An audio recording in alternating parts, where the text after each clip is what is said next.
afternoon, ladies and gentlemen. May I kindly ask you to take your seats and get comfortable. We will soon be starting.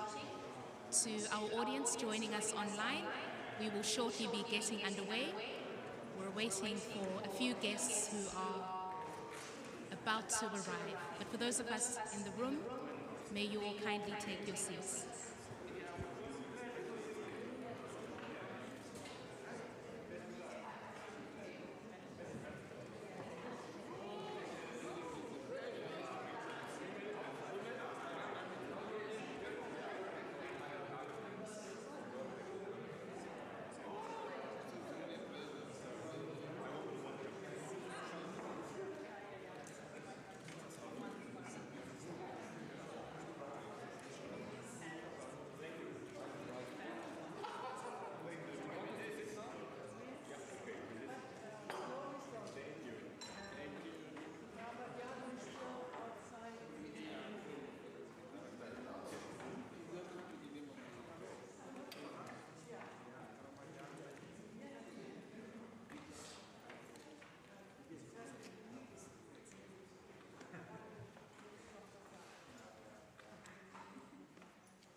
Thank you so much, ladies and gentlemen. Just to give you a heads up, we are waiting for Honourable Minister Amadou Hott, who will shortly be with us. He had a bit of a flight delay, but he is a few minutes away, and as soon as he's in the house, we will get started.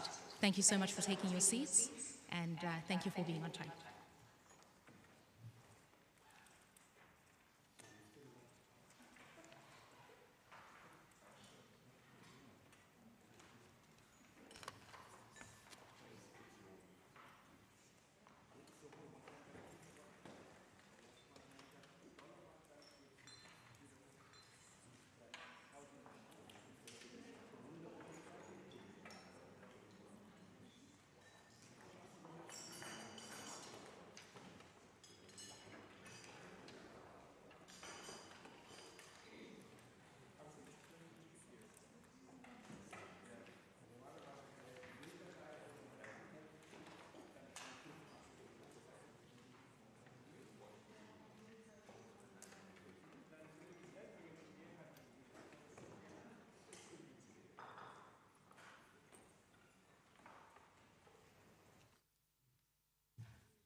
Ladies and gentlemen, I am told that the Minister will be in the room shortly. He's probably just going through the security check. If it's anything like my experience, it should be quick, but we can nonetheless get underway. My name is Christine Mundwa, and I will be facilitating our conversation today. Ladies and gentlemen, welcome to the second edition of the Africa Roundtable. The Africa Roundtable is a platform for dialogue, specifically constructive dialogue. On this very platform that was created by the Global Perspectives Initiative, whom you will hear from shortly, the idea is to really put Africa on the agenda, something that I, as a young African, am particularly passionate about. Putting our continent on the agenda, but also taking charge of the narrative. As I have experienced living in Europe, there is a way that my continent and the place that I come from is viewed that I find is flawed. In a way, as somebody who comes from the media, I am a journalist by profession, I can understand how we perhaps have contributed to that narrative.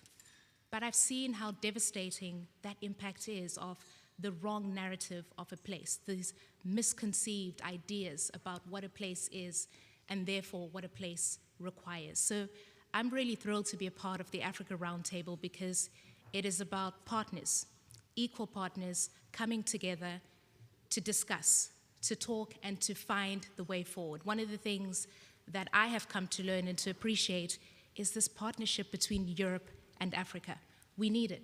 We're neighbors, we share a long history, and together we can forge the crises of our time.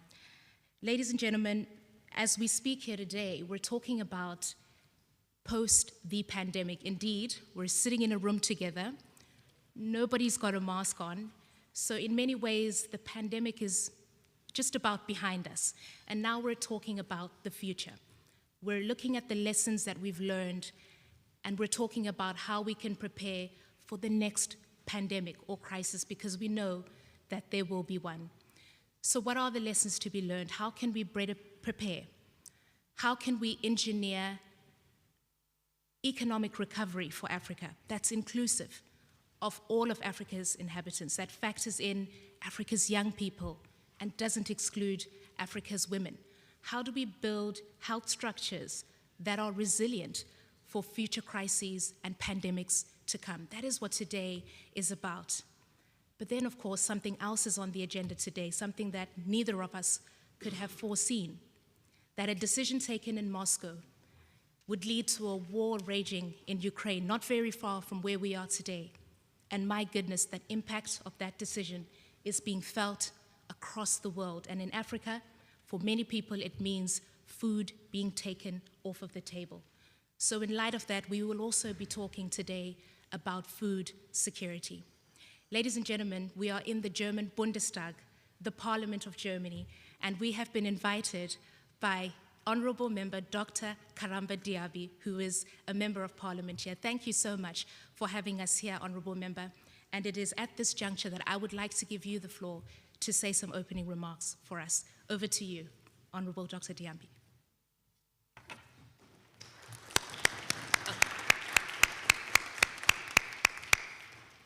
I will make the exception for our host that he will come to the platform, but anybody else speaking today, you may do so from your desks. The floor is yours, sir. Ja, meine sehr verehrten Damen und Herren, ich freue mich sehr, als Schirmherr dieser heutigen Veranstaltung, Sie hier in diesem wunderschönen Saal, in so einem würdigen Ort der deutschen Demokratie hier begrüßen zu dürfen. Ich finde, dass diese Veranstaltung auch ein Zeichen setzt, dass wir neben den vielen Herausforderungen, die bekannt sind, dass man den afrikanischen Kontinent nicht vergisst, dass andere Herausforderungen, die auch da sind, dass wir die nicht vergessen. Das ist für mich ein riesengroßes, wichtiges Zeichen und deshalb freue ich mich, hier zu sein. Ich freue mich auch, dass die Zusammenarbeit mit Africa Roundtable, dass das eine gute Zusammenarbeit sein wird und dass wir den Global Perspective Initiative eng zusammenarbeiten, ist für mich eine Freude, denn wir können dann voneinander sehr viel lernen und wir können dann die Netzwerke gemeinsam stärken.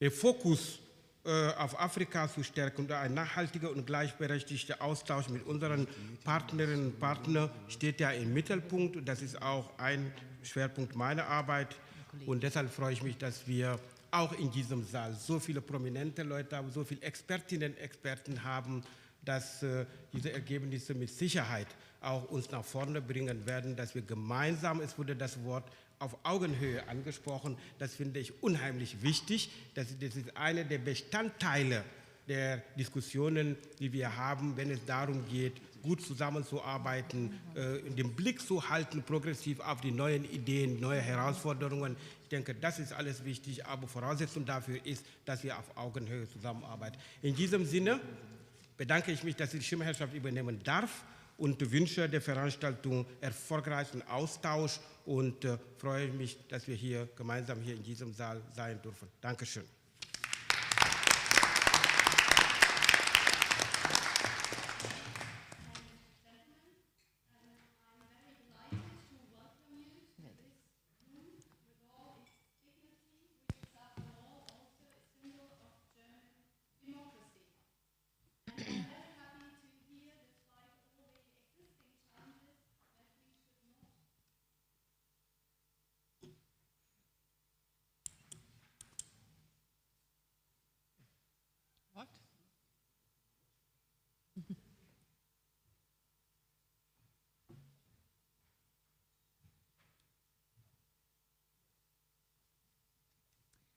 Apologies for that. Just bear with us, ladies and gentlemen. For the benefit of those who did not get the message in German, we are providing a translation so that we're all in the know of what is being said. It appears we just have a bit of an audio challenge with the microphone being used by the interpreter, but let us see if that...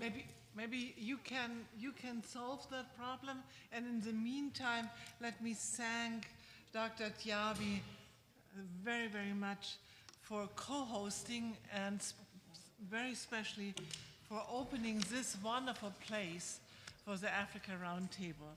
So that we are guests here in the German Parliament is a huge and important sign for what the Africa Roundtable is about. This is a perfect place for encouraging dialogue, especially dialogue with our partners from the African continent. And therefore, a very warm welcome to our esteemed guests, especially Honorable Minister. Sorry, everybody, for being late. State Secretaries, Excellencies, ladies and gentlemen.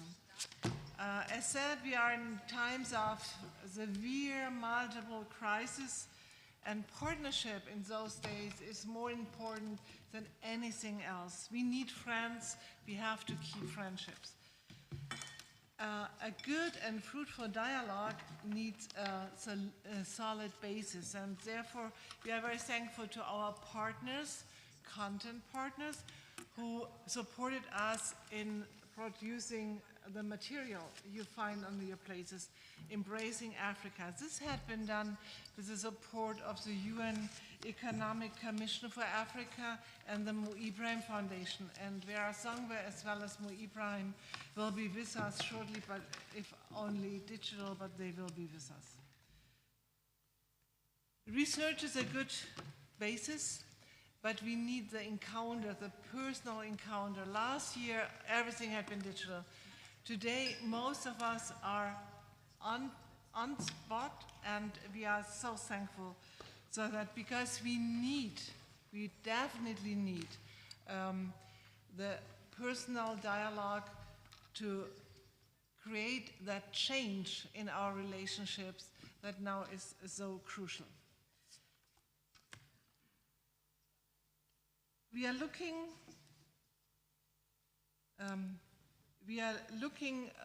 forward to our Minister, Özdemir, and we are looking forward especially to you, Minister Amadou Hott, to open this session. Last year, your president from Senegal had been the one to open it together with our President, this year, you as the Minister for Economics and Cem Özdemir will do this job.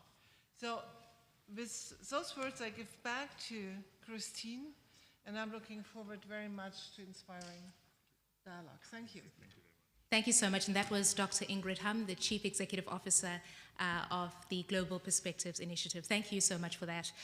We've done our troubleshooting, ladies and gentlemen, and it appears that if more than one microphone is on at a time, that does interrupt the signal. So please make sure that your microphones are off. And I think over there I see a red mic on. If you could perhaps just deal with that. Thank you so much. And I think that does it for what we experienced a little bit earlier with the interpreter. But I think for the purposes of time, I would just say in general that the honourable member was just reiterating the remarks that I had made, and certainly those that we've heard from Dr. Hum on the importance of partnership.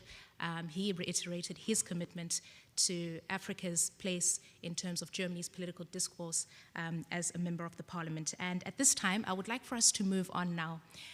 We are going to get our first word of the day, essentially, from Germany's Food and Agricultural Minister, Dr. Cem Özdemir. He would have wanted to be with us today, but as you will hear in his message, the time such as this calls for the agriculture ministers of the G7 countries to be in session, and so he has sent us a message via video, and I'm going to ask our technical colleagues to please show us the address by Germany's Federal Minister of... Minister Hott, Mrs. Urpilainen, Professor Sachs, Dr. Songwe, ladies and gentlemen.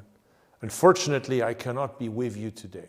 I'm on my way to Stuttgart, where the G7 Agriculture Ministers Conference will take place, tomorrow and the day after.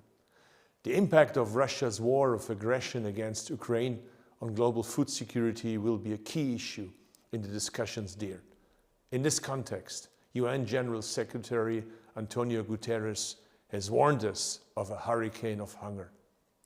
Because the consequences of the war mainly affect countries where supplying people with sufficient and healthy food is already a challenge.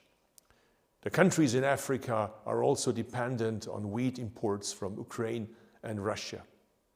Around 280 million people in Africa are already undernourished today, especially in the Sahel and the Horn of Africa. Food supply is under significant pressure due to severe droughts and conflicts. We must not, and we will not stand idly by the situation continues to deteriorate. What we can observe at the moment is an unholy alliance. The consequences of the war are clashing with the impact of the climate crisis and the COVID-19 pandemic. This is why I attach great importance to the following three aspects. Firstly, we must maintain our international relations with Africa, especially for the benefit of the countries in this region. Because in many African countries, agriculture is the most important sector and a key factor for food security and sovereignty. Secondly, we must keep our markets open for rule-based agricultural trade and ensure Africa's fair and just participation. And finally, we must do our utmost to harmonize global food security, climate change mitigation, and biodiversity, so that we will all become more resilient together, now and in future, because there is no respite from the climate crisis. This will be a key issue in the discussions tomorrow and the day after, because the G7 states have a particular responsibility in this matter, as strong economies, but also as contributors to the climate crisis. We are also taking measures at national level to cushion the impact of the war against Ukraine on global food security. At federal level, a task force is currently coordinating possibilities of how we can support the countries that are expected to be most severely affected, especially in Africa. We, the federal government, are currently working on establishing a global alliance for food security within the scope of the German G7 presidency. We're also doing this so that we can coordinate a concerted international response to a looming food as well as a climate crisis.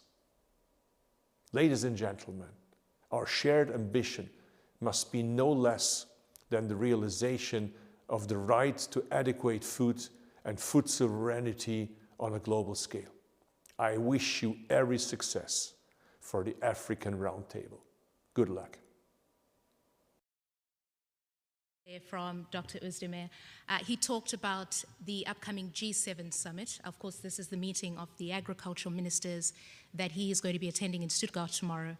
But as many of you know, in fact, all of you would know, Germany will be hosting the G7 summit in June, and we know that the contributions that are being made here today will certainly feature into that conversation as well. So we're really looking forward to your insight and input today. At this juncture, I would now like to pivot to our keynote of the day, and that is turned to His Excellency Amadou Hott. Minister, you may do your speech from where you are sat.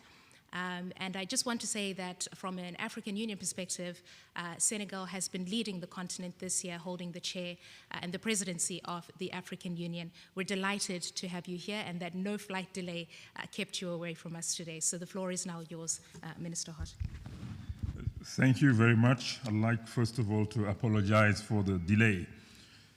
Commissioner Jutta, Urpilainen, Honorable Federal Minister Özdemir, His Excellency State Secretary Johann Flashbart, Honorable members of the German Bundestag, Honorable MP Jabi from Senegal as well, Ambassador Sall of Senegal, dear Dr. Ingrid Heim, distinguished guests, ladies and gentlemen, it is a pleasure for me to participate to this African Roundtable. I'd like to thank Dr. Ingrid Heim for inviting me. It's a great honor to be here. Ladies and gentlemen, today, more than ever before, our goals and interests are aligned. The perception of our continent continues to evolve positively. Let us seize this momentum to bend the arc of history towards a strong European Union alongside a prosperous Africa. Doing so will require a paradigm shift in our collective approach and perspectives on Africa and on economic development. As reminded by President Macky Sall, on the occasion of the 6th EU-AU summit held in Brussels in February this year, the new Europe and Africa partnerships must be rebuilt around new proposals. So please allow me to elaborate on some shifts required to build this new partnership. First, it requires multilateral and bilateral partners, private investors, to help front-load investments into the continent and foster transfers of skills and capacity building. Today, the approach has been to make incremental investments year on year. Such an approach will not yield the double-digit economic growth that is needed for many African nations to reach middle-income status. We must not wait 50 years to achieve goals that can be achieved within 10 years. Front-loading investments in infrastructure, climate change resilience, health, education, energy, agriculture, housing, and digitalization will enable the continent to leapfrog from low-income to middle-income status and beyond in a short period of time. This approach will solve the fundamental needs of Africa in those critical areas and enable to build resilience on the continent against many crises, such as COVID-19 pandemic or the war in Ukraine. Manufacturing now in Senegal and in other African countries, COVID-19 and other vaccines is an example of front-loaded investments. It is our interest, all of us, to build this strong Africa to fight against insecurity illegal immigration, misery, and poverty. In return, the fruits of those investments will be translated into a large and growing middle-class population that consumes European products, technologies, and services. One of the instruments that can be used to achieve this goal is SDRs that could be allocated or reallocated to Africa under very long or perpetual terms. To that extent, I would like to call for a quick implementation of the SDR's reallocation process and express the support of Senegal to the call for new allocations of SDRs because of the impact of the war in Ukraine. Another tool is to partner Africa to raise from the capital market perpetual financing with guarantees from the EU and for the implementation of key infrastructure projects that will be executed by European and African companies, hence providing growth in Europe and growth in Africa. Such guarantees will not affect EU membership's budgets. Simply put, the EU is simply lending its creditworthiness to Africa. This will allow tapping onto the deep pockets of institutional investors in Europe and around the world. For example, if we issue 100 billion euros perpetual bond, that will not cost more than 1.5 billion euros a year of debt service, which is absolutely affordable for Africa. And that will generate investments and returns, both economic and social returns, that will benefit everybody. By doing so, Europe will demonstrate an even stronger bond with Africa, show its confidence in our future, help realize our dream for a shared prosperity. Meanwhile, Europe and its economy will also benefit. It is a win-win partnership. A more prosperous Africa means more peace, more stability, more prosperity, and more happiness for Europeans and for Africans. Second, we must ensure that Africa sits at the table when decisions are made for Africa. That is why President Macky Sall is calling for the AU to join the G20 as AU. In the same way, the EU is a member of the G20 because our economies together, the GDPs is the 8th largest GDP in the world if you take all our economies together, which means then we deserve a seat at the table, especially to give our inputs when decisions are made that will impact Africa. For example, the OECD rules that are made mainly for Africa and maybe for other countries are not allowing us to raise cheap financing because of the risk premium, because of the insurance you need to pay, because of the short-term maturity of the financing that is needed to finance long-term assets.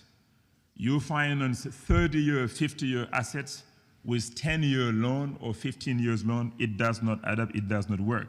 Today, we can get financing from export credit agencies for 95% of the contract, and this is temporary. And in November, that will be stopped, and we'll go back to the usual 85%, which is not advantageous for Africa. But in return, African nations will need to do more reforms to enable the proliferation of private sector funding and to create an enabling and favorable environment that will stimulate inclusive and sustainable growth. I'd like to take this opportunity to thank Germany for having started the compact with Africa, which is today helping many African countries, including Senegal, to make reforms that will help SMEs in particular in Africa. Third, we must support Africa's economic development through a just energy transition. At the COP26, decisions were made to no longer use public money to finance gas. That is not good for Africa, and we are saying it's not fair because 650 million Africans still do not have access to electricity. We realize today that gas is important, and it's important for Europe. Europe needs to diversify its partners in terms of sourcing gas, and Africa can be a very good partner. Fourth, we need to make sure that the risk-sharing instrument, the incentives, the guarantees that the European Union is providing to SMEs in Africa and Europe for investment in Africa, we need to make sure that the processes are very simple so that we can mobilize more capital in Africa.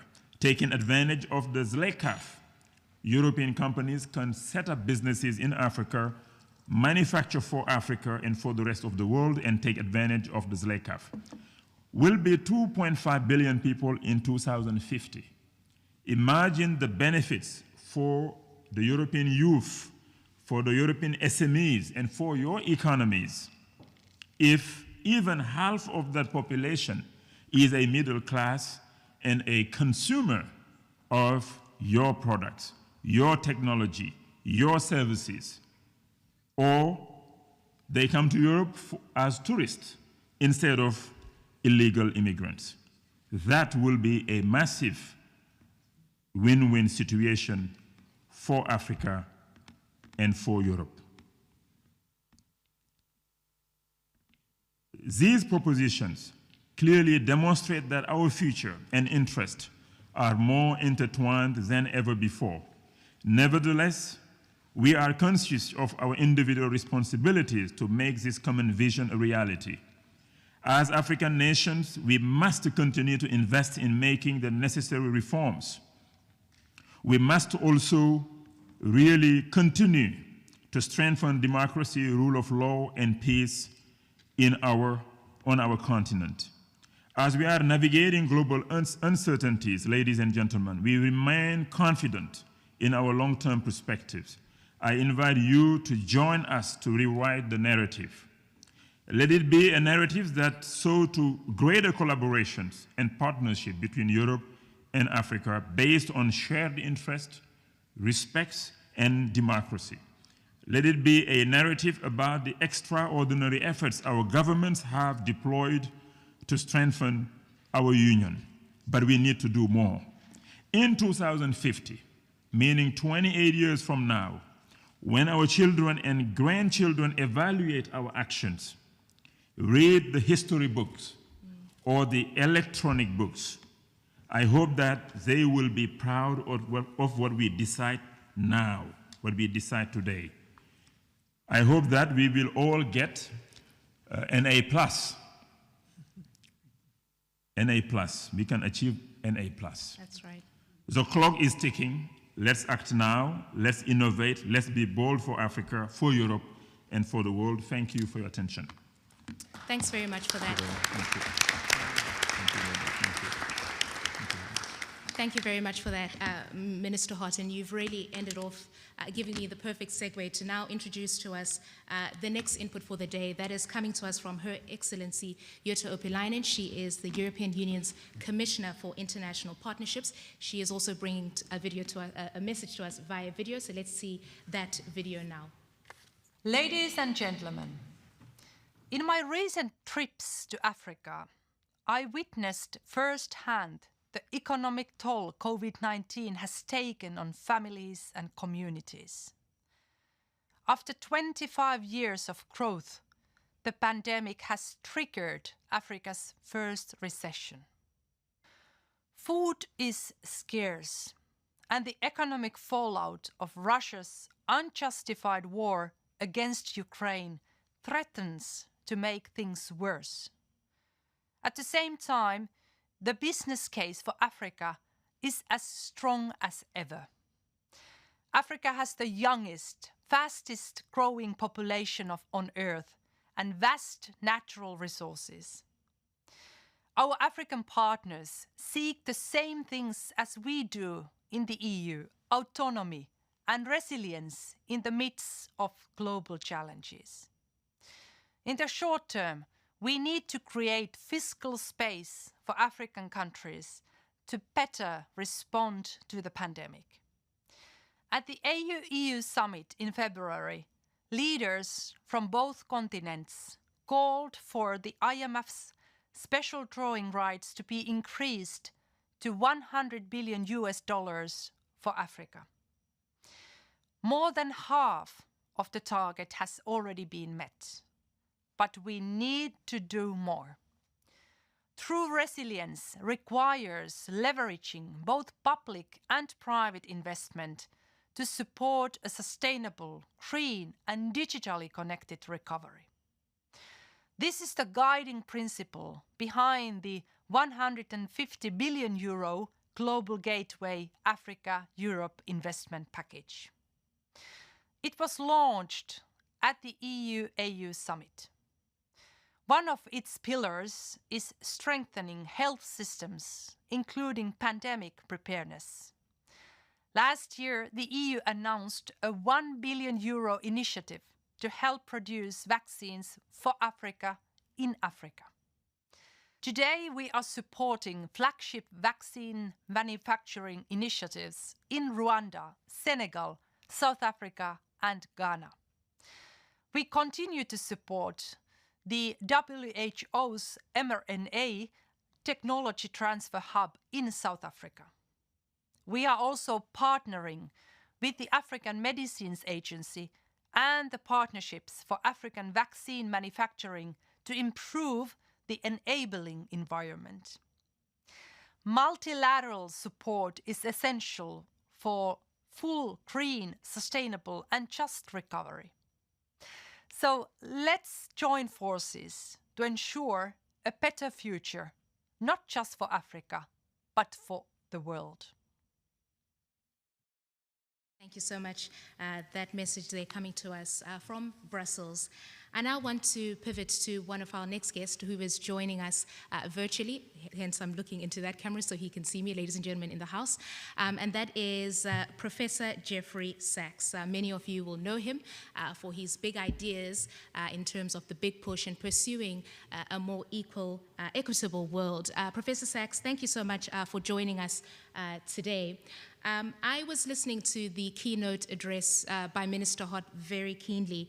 I didn't hear anything about Africa wanting aid, rather trade.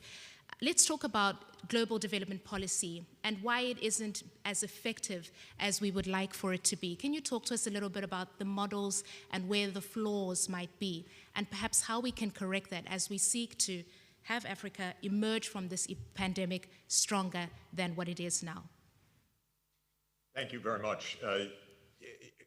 Minister Hott's remarks are absolutely perfect and brilliant, and we should just stand strongly behind them. What he really talked about was investment. We need upfront, large-scale investment in Africa because that is going to be the breakthrough for living standards, a better life, skills, and business investment. Now, what kind of investments are the highest priority? I would put 6 categories on the table. First, every child in Africa needs to be in school, period, completing at least upper secondary education. So investing in human capital. Every child, quality education, at least through upper secondary, and a large proportion going on to tertiary education. Second investment, health sector. Comprehensive universal health coverage of public health and clinical health services. Third investment, electrification, consistent with the global climate agenda and consistent with universal access to modern energy services. Fourth investment area, sustainable land use, sustainable ecosystem, sustainable agriculture. Africa can feed itself. It needs investments. It needs investments in irrigation, in land use, in other critical inputs. Fifth area, sustainable urban infrastructure. Africa is rapidly urbanizing. It will be an urban continent in the future. And sixth is universal digital access, because digital is the leapfrog technology for every one of the other areas. Distance education, online learning, telemedicine, management of infrastructure, government services, payments. It's obvious, and we need universal digital access. Now, none of this is too costly, but it all depends on finance, exactly as Minister Hott says.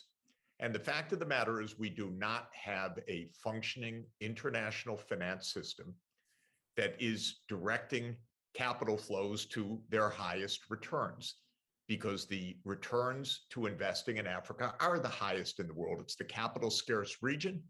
It is the region that could experience, as the minister said, double-digit economic growth. And yet, because of the flawed mechanisms of the IMF World Bank debt sustainability analysis and the flawed scoring and actually misinterpretation of the credit rating systems of Moody's and S&P and Fitch, we don't have Africa receiving the large flows of funds that are absolutely justified by the returns on investment that would come. But for that, as the minister emphasized, these need to be long-term loans, not a 3-year or 5-year Eurobond to finance a 20 to 40-year investment program. These need to be long-term finance on terms similar to what sovereign countries borrow when they have appropriate credit ratings.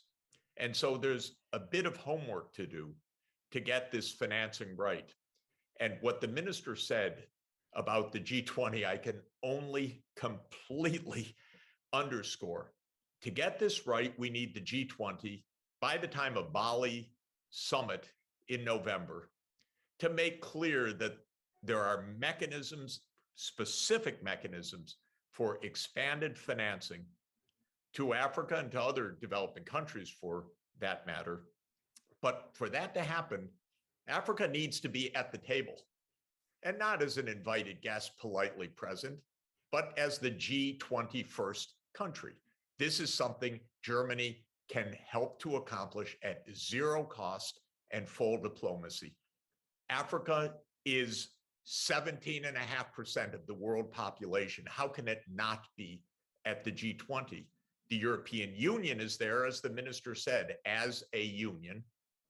The African Union should be there as a union. And that's one more seat, but it brings the whole representation of 1.4 billion people.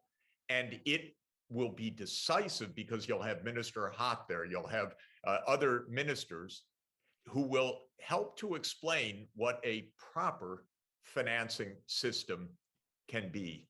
So I can only just congratulate the minister, congratulate the African chairperson, Macky Sall, who's a wonderful president, a wonderful friend, and somebody that absolutely we need to hear loud and clear.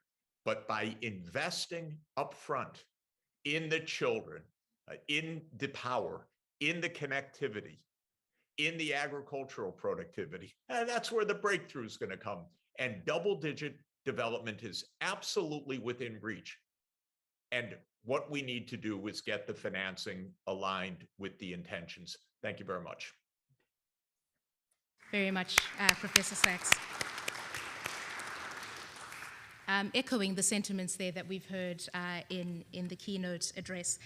We're sort of moving to the second part of our roundtable talk today, and that is where we specifically look at economic recovery and financial inclusion. Now, in partnership with the UN's Economic Commission for Africa, they put together a paper, and I just want to give you some of the highlights of that paper, because when we hear from the Executive Secretary, Dr. Vera Wang, as soon as she's available, Vera Songwe, she will then be able to give us some of the suggestions and the recommendations, so to say. We know that Africa's economic recovery remains paramount 2 years into the COVID pandemic, and this recovery is going to prove difficult. Indeed, we've heard from the IMF that it estimates that $425 billion in a financing gap for Africa. And this essentially, as we've heard from Professor Sachs, they warrants a new and more flexible financing tools. We've been reminded that Africa is experiencing its first recession in decades, and this is as a result of limited fiscal responses to the COVID-19 pandemic. Here are some of the reasons, and the UN Economic Commission for Africa's paper notes down 5 of them, and I just want to go over them for you. The first one is low domestic resource mobilization. The second is losses through illicit financial flows. The third is the high cost of borrowing in terms of money and limited lending capacity of international financial institutions. A decline in official development assistance and the concentration of development finance in a minority of countries. And fifth, the insufficient inclusivity of debt relief and liquidity mechanisms such as those special drawing rights, as we have heard from them. As soon as Dr. Songwe is able to excuse herself from that meeting in Geneva, she's sitting in a meeting right now, a UN session in Geneva, she will join us. Ah, look at that. How's that for perfect timing? Dr. Songwe, I hope you can see and hear me. I was just telling the participants of the roundtable about the paper that your office prepared.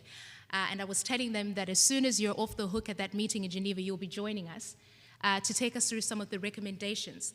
So you've just joined in perfect time. I hope you can catch your breath, but please go ahead now and take us through those recommendations of your paper.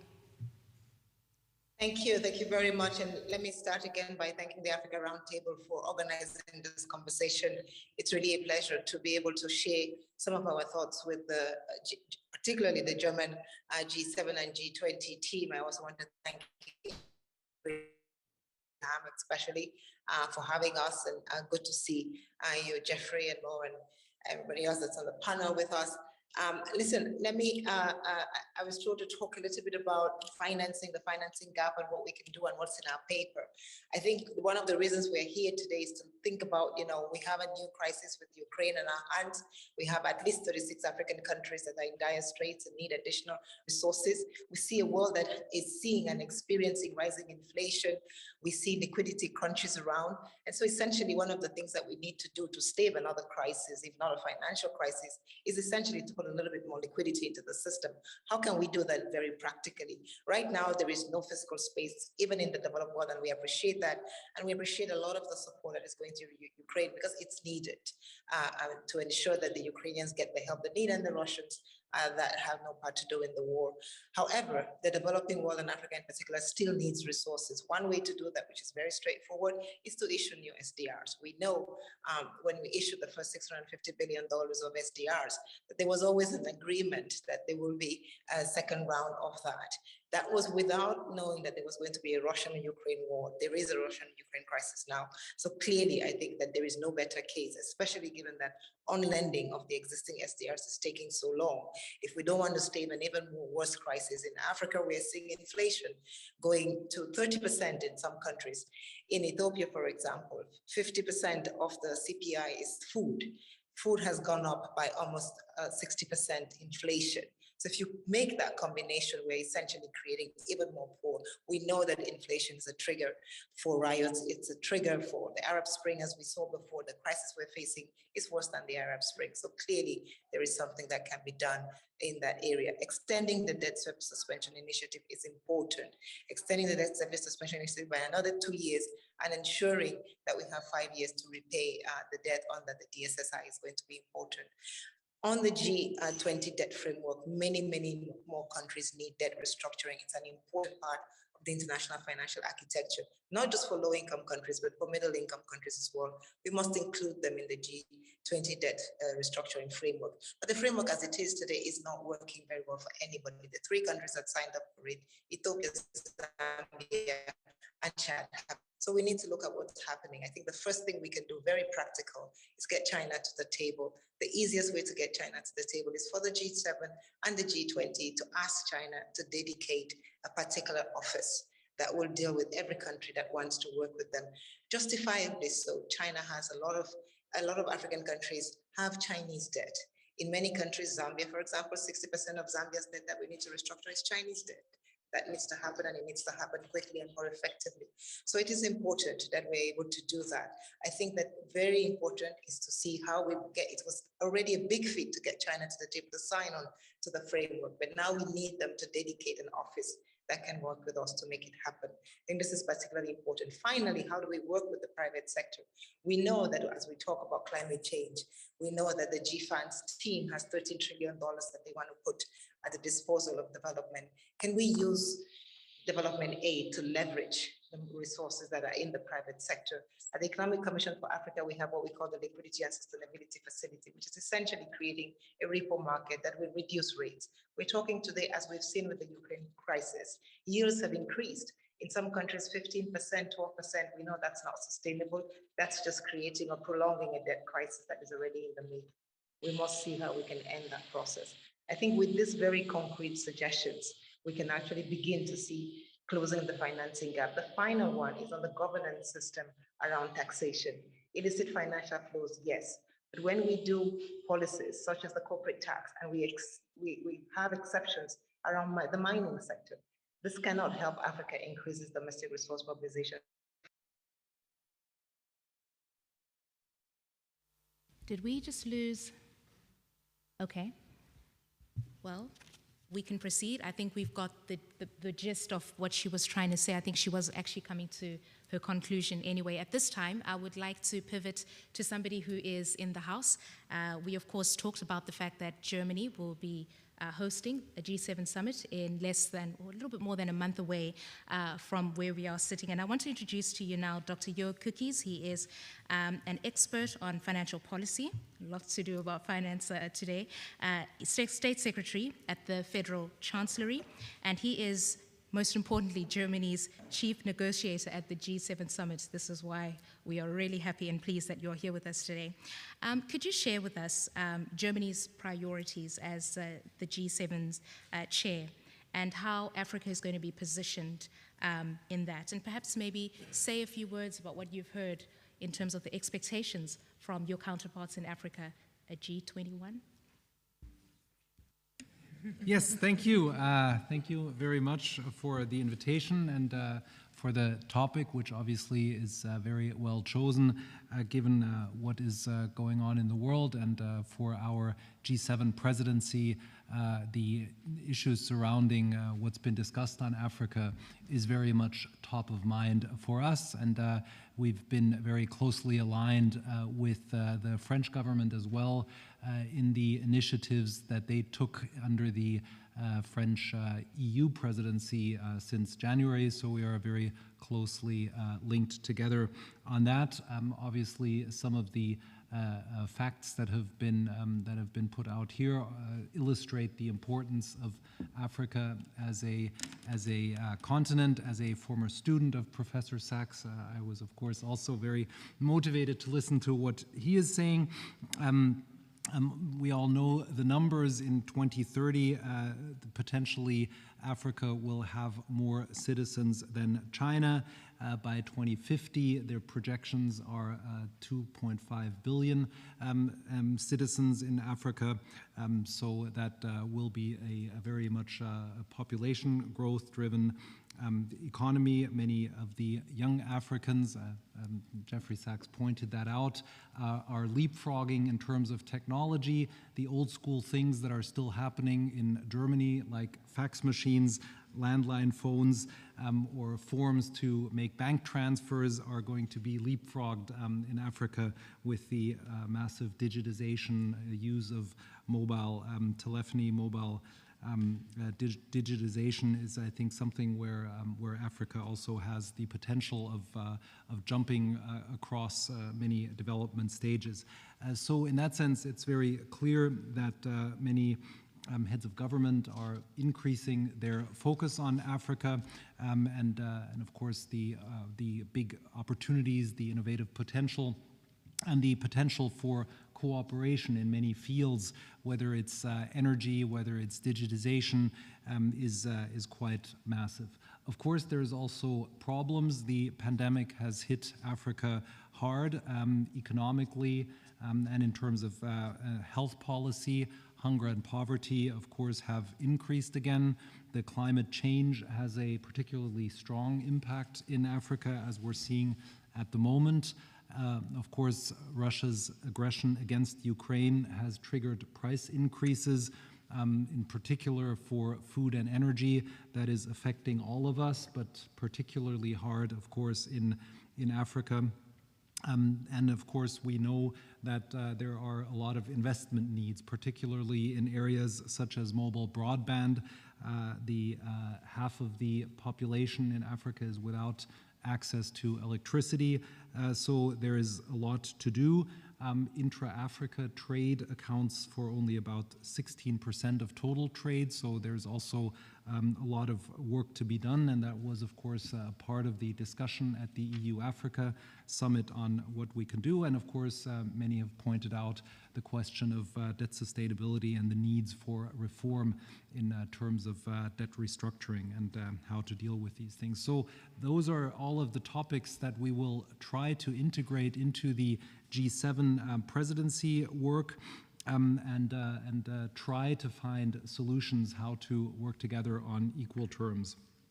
We've invited Senegal both as EU presidency and South Africa as G7 partners in this year in Elmau. I will be accompanying the Chancellor next week to travel to Senegal, Niger, and South Africa. So the focus is very strong, and everything we've heard from Vera Songwe are topics that we will address there. The common framework, yes, it is progress, but I fully agree that we still need to work on quite a few of the elements, in particular relating to the Chinese debt. I think it's very obvious that that will be a big topic of discussion. So in that sense, it links into our priorities. The priorities of the G7 also link into what we are discussing here. The first priority that we have in our presidency program from January is the topic of climate change, combating climate change.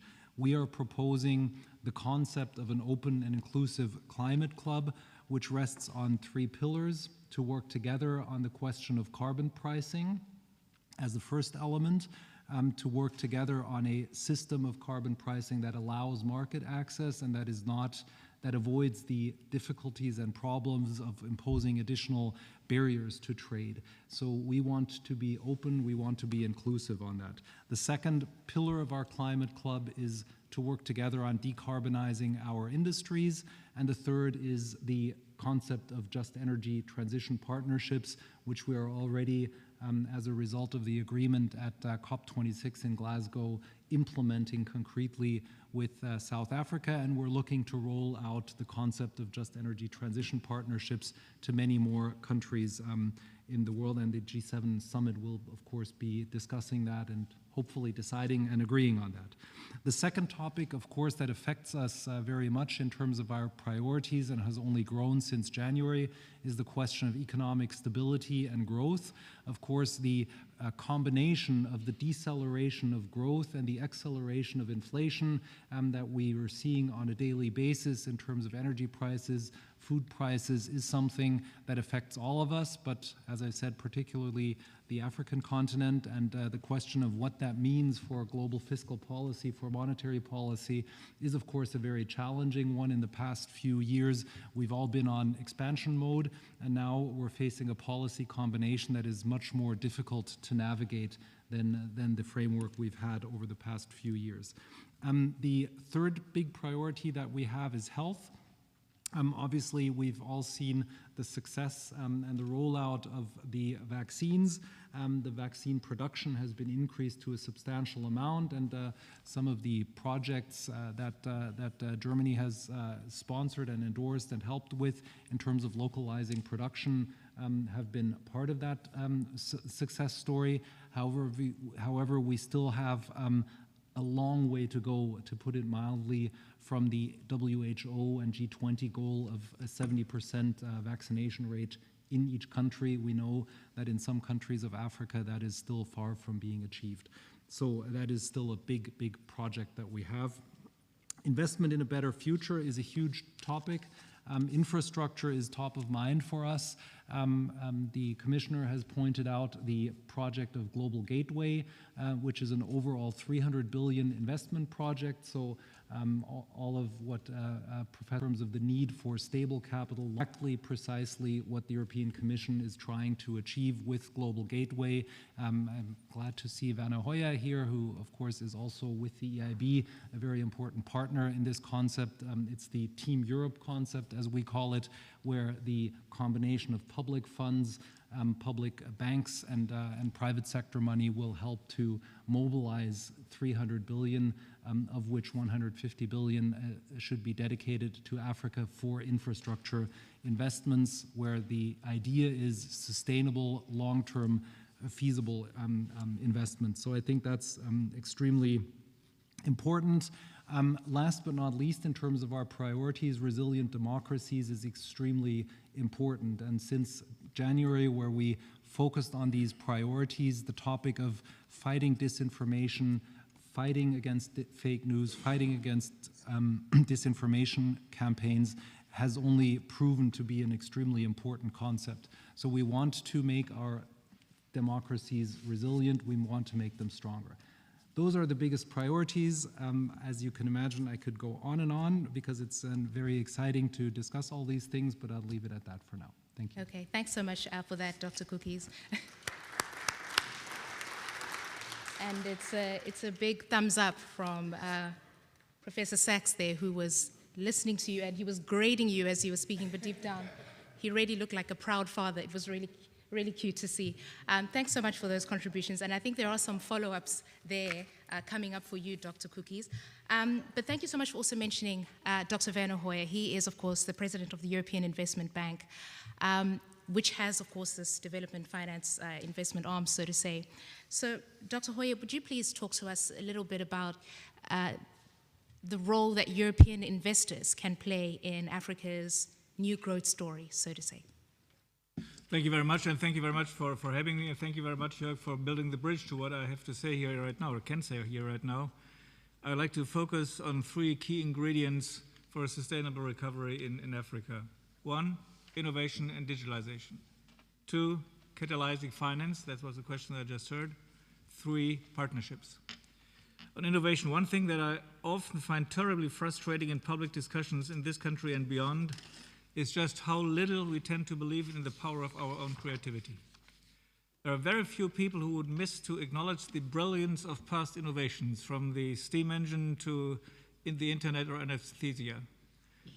When confronted with new challenges, however, the very same people will display a tremendous lack of confidence in human ingenuity. Just think of the beginning of the pandemic. Everyone knew back then, yes, just knew, that it would take 3 to 5 years to find a vaccine against COVID-19. That was common knowledge across the pharmaceutical industry. At the end of the day, it took us less than 1 year. Today, everybody knows, yes, just knows, that it will take us years to achieve energy independence from Russia.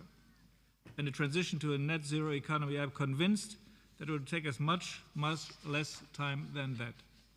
But for that, we need to invest in our people, and we need to stop being afraid of failure. At the EU Bank, we are proud to have financed and basically started BioNTech, the first mRNA vaccine against COVID-19. In fact, my team does not miss any opportunity to mention this, or the first floating wind farm, or the first European steel factory fueled by hydrogen, which we financed. And I'm very happy that my friend Amadou Hott is here today, because he can testify what a great progress we have made also in rolling out the vaccine production in Africa, in particular in the vicinity of the Institut Pasteur de Dakar in Senegal, or in Rwanda and a few other places where we are really making considerable progress. By the way, my main concern presently in Africa is the demand side. Yeah, we need to encourage people now again, really, the challenge is not over. It's worthwhile, it's necessary to get a vaccine. The truth is that all these examples are just one of many projects with very high potential that we invested in, and not all of them had the same success or success at all. And that's okay. As investors, we know that we need to take calculated risks if we want to earn a return. As policymakers, we should do the same. We should bet on our people and their ideas. And unfortunately, this is often not the case.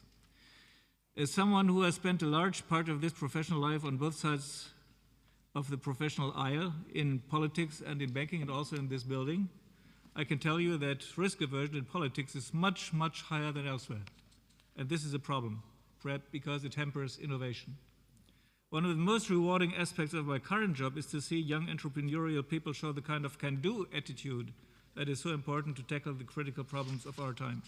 And this is, in my view, also one of the biggest assets of Africa, with its large share of young people, and in particular also young, motivated women.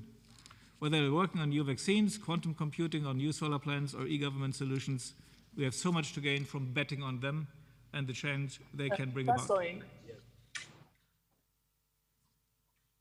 Did I say something wrong? No. You're doing fine. Apologies for that.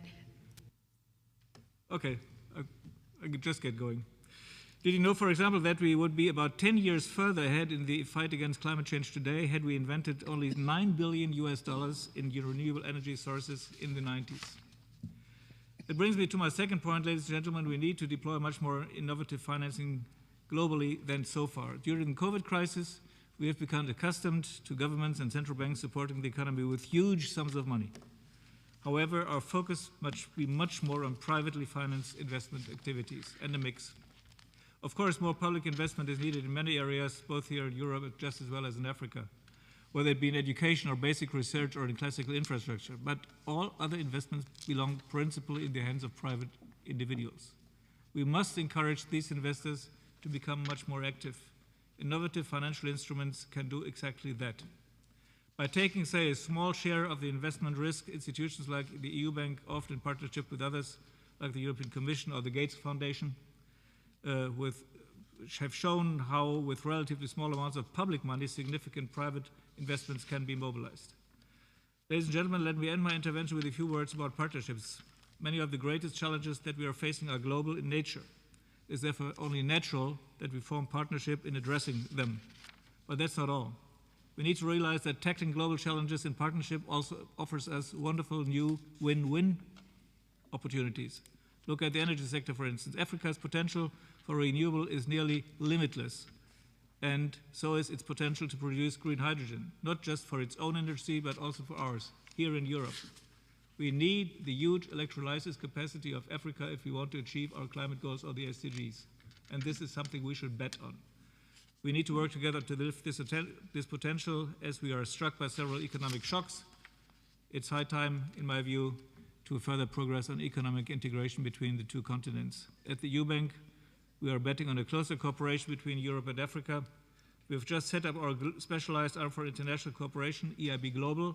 Its new boss is here with me, and he's going to be available for you during this conference. The idea is to strengthen our presence on the neighboring continent and beyond, and help to work towards more creative win-win solutions. We are committed to support Africa becoming a digital innovation hub with access to green and resilient infrastructure, and a key partner to tackling the world's greatest challenges. Thank you for your attention. Thanks very much for that, Dr. Hoyer. And I'd like to now turn to the lady sitting next to you. Thank you so much for your being here as well. Let me just get this correct. Yes, Anya Hajduk, she is State Secretary at the Federal Ministry for Economic Affairs and Climate Change. That, of course, is a new ministry here in Germany. And perhaps please talk to us a little bit about how you're promoting investment in Africa from your ministry's standpoint. Your Excellencies, dear ladies and gentlemen, thank you so much for the invitation to be part in this African Roundtable discussion. For my ministry and the German economy as a whole, Africa is and will remain an important partner region. The much-quoted term, continent of opportunities, describes Africa quite well. According to forecasts, and similar as my colleague Jörg Kukis mentioned, in the next years, for example, in the next 5 years, 10 to the 20 fastest growing economies in the world will be Africa. In view of Russia's war of aggression against Ukraine, the geostrategic importance of Africa will only increase. This war brings with it a global reorganization and markets to an extent that we haven't witnessed since the end of World War II. Nobody will solve these issues on their own. We, Germany, Europe, need cooperation. We need to work together with Africa. Therefore, my ministry calls for Africa to be seen as an important geostrategic partner and to bury the purely development-focused approach. In order to do so, we are permanently working to improve Germany's engagement in Africa with a focus on small and medium-sized enterprises. According to our experience, if those businesses decide to tap a market and stay, they stay for a long time. This makes their investments even more valuable. In order to nudge German SMEs to take the step and invest in Africa, we use instruments such as the Africa Business Network, as well as export credit and investment guarantees. Additionally, we support the Compact with Africa to strengthen trade and private investments with African ownership. Expertise and a deep understanding of the African context are required for an even better cooperation. And therefore, my ministry is funding high quality and independent economic research on Africa to empirically refine our instruments of export and investment promotion. Overall, through such measures, we support the commitment of German companies in Africa and at the same time contribute to growth and the economic development of our neighbor continent. However, success is not a static, one and done process, it's really dynamic. Therefore, we want to find improved and new ways to cooperate with Africa to spur trade and investment. I think our discussion today, this event, can be of great help in this regard, and I'm looking forward to fruitful discussions. So thank you so much for your attention.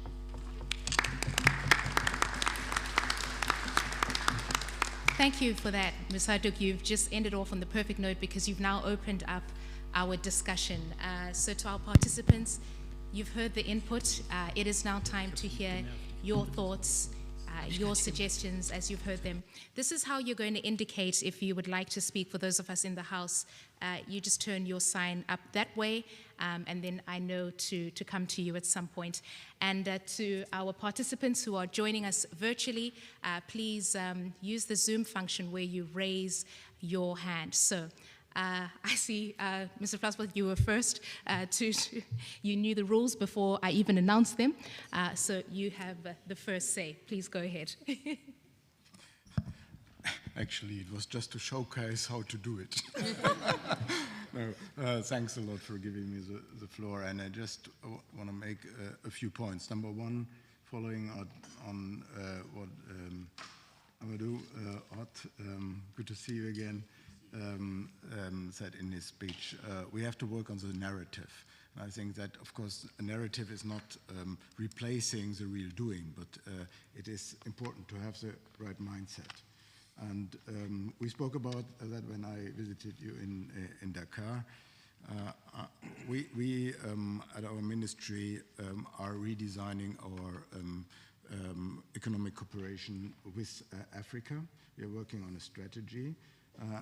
Without going into any kind of details, I just want to mention the new frame we want to set, and that is we want to start a phase of collaboration, a mutual collaboration on equal footing. And that I heard so many times, but at the end you really have to do it. And first and utmost important thing is to understand on our side, as well as on the African side, that this is all not about generosity.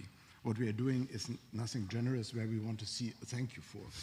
It's, as Anya mentioned, it's a geostrategic question. It's a question of respect that has been mentioned by someone of the early speakers to find the right level of collaboration, and that will be definitely in mutual interest. So 2 points out of the agenda. Number one, many have said that it's an advantage that Africa has a very young population. Well, yeah, it is, but also a challenge. And the first out of that is it is a young population because people die too early. So we have to look, of course, into the health systems and dramatically invest, and not also on the pandemic. And we have the collaboration on the vaccine center, and you told me, and I completely agree, that of course it has to be something sustainable looking into the future, not only into the current pandemic. Number two, of the second problem of the young generation or challenge is we need to create jobs. I mean, so many young people are getting now into the age where they need jobs. And that is why we need to boost investment. As had been said by many, also by Jeffrey, we need the upfront investments, and that is what we are doing, Jörg, together with, or following our UK friends, G7 friends, on the infrastructure and investment partnership. We will discuss it next week at the G7 Development Ministers meeting, and I think it is essential because we need this investment in all the areas. We need to have the education system for the young people, the health systems anyway, the traffic and transport system, you name it, and I think at the end this will be key to get us into that stage, what you mentioned, that we need to leapfrog and that we do need to achieve the middle income level, not only in 40 or 30 years, but also in 10 years. Number two, and then I'm finished, is climate. I don't want to speak broadly about it, but on the gas issue. We are developing the JET piece as part of our G7 endeavors, and also following COP26 in Glasgow. And yes, you rightly quoted, but not fully, the decision in Glasgow. And as I had been a part of that, I know what we did. And we said, in general, no investment in fossil infrastructure, unless it is compatible with the overall 1.5 degrees track. And that is the way forward. I mean, in Senegal, of course, you can go on a 1.5 degrees track also using your gas as an interim technology, and also providing us with gas to get more independent and faster independent from Russia. And therefore, you need this investment. But still, your obligation as ours is to ensure that it is in line with 1.5 degrees. And I think it's not a miracle, it's doable. Thank you. All right, I think, Minister, you're nodding. I was almost going to say maybe I should give you time for a rebuttal, but let's move on, because I do see that Mr. Edwin Ikoria also has his mic up. And I just want to maybe urge for our contributions to be mindful of time so that we can get as many as possible. Thank you. Thank you very much. I just wanted to quickly check, with all of the, great proposals from Honorable Minister Amadou and some of the commitments that have been made by the German government and the G7 presidency, I just want to ask if there is no need to look at the fundamental question of restructuring the international financial system. First of all, let's take, looking at the component of the composition, the shareholding of the IMF and the World Bank. When Vera talked about, or Mr. Amadou talked about the new issuance of an SDRs, who makes the decision? looking at the share of Africans, 54 countries members of the IMF, who do not have a sway on the decision that takes place there. So the current imbalance in terms of the power dynamics within the international financial system, how do we refer to that? How do we structurally deal with that? Because it is one thing to talk about what needs to happen, but it's also to understand that the system does not favor it. And how do we work fundamentally to address those? I think that is one question. The other question I wanted to see if we can talk about openly, really, is to look at the DFIs during the UK presidency of the G7 last year. Several DFIs, multilateral and the G7 DFIs, made commitments to say we will put $80 billion over 5 years in Africa's private sector. But several of the DFIs we've engaged with, there simply is no structure for accountability on that. So they make the statement, but the question is who's tracking? Who's really making sure that these investments are moving in the direction that it should go to really reach the people that it should reach? And those are the questions I thought we should also be open to discuss so that we can see that the suggestions, the proposals really have some mechanisms to make it happen. And how do we address those mechanisms to make it happen? Thank you. Thank you so much for that contribution. We are coming to the online contributions, but I do want to stay in the room and just going into the order that we're in. I do see, yes, Honourable Member, I hadn't seen your tag go up, but now is your time and we are ready with the translation. Ja, herzlichen Dank für die Vorschläge und Vorträge. Ich habe zwei Stichworte festgehalten, die mich sehr, sehr interessieren. Eine Seite hat Herr Heuer das Thema Win-Win im Bereich Energie angesprochen. Ich bin dankbar, dass der Staatssekretär Flassbart nochmal darauf eingegangen ist, denn ich denke, wenn es darum geht, ich greife das Thema demografischer Wandel und die Bevölkerungsentwicklung und damit zusammenhängende berufliche Perspektive der jüngeren Menschen. Wir diskutieren gerade über Energie, dass wir woanders auch Energie brauchen. Man hat den afrikanischen Kontinent bis jetzt wirklich nicht im Blick gehabt. Aufgrund der Ukraine-Krise blickt man noch stärker jetzt auf Afrika.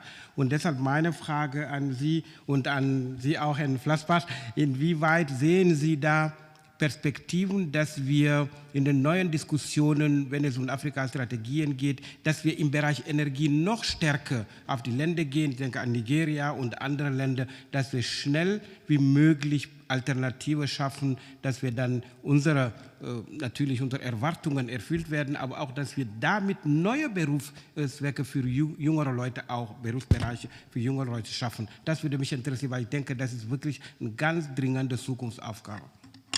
Thanks very much for that, and we'll just get a translation before we go on. I would like to thank you all for your propositions and suggestions, and I just noted a few buzzwords of things that I'm particularly interested in. I would like to touch on the win-win situation regarding energy, and I'm very glad that you have already mentioned that. You were talking about demographic change and the development of the population, and I think this is particularly important regarding the prospects for young people and their professional prospects. We need new alternatives regarding energy, and so far we seem to have ignored Africa, but given that there is this situation in Ukraine, there is a stronger focus on Africa. And so my question to all of you is how to develop these prospects on energy and how we can put a stronger focus on Africa in order to tap on new alternatives, because this seems to be particularly important to me regarding young professionals and new occupations. Thank you. Thanks very much, Honourable Member. Mr. Ewald? Yeah, thanks.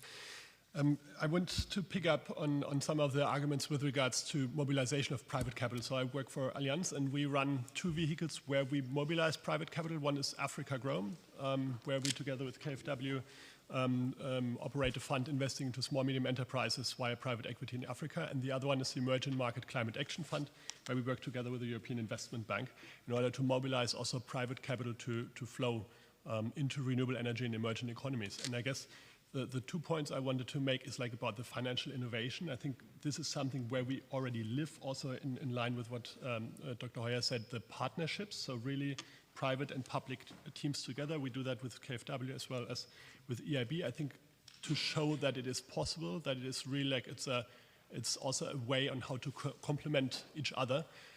It is innovation we live, and it works already. So we are already investing also in renewable energies, for example, also then in Senegal. And the other point really is about investing in the different sectors, leapfrogging, as we also learned, especially in venture capital in Africa. We see that in Africa Grow. I think it's certainly something one can bet on, as you said, because it's incredible what's happening in Africa in innovation, and I'm therefore also I really applaud this pitch for the sector. Thanks so much for that, and of course, Ms. Leibach.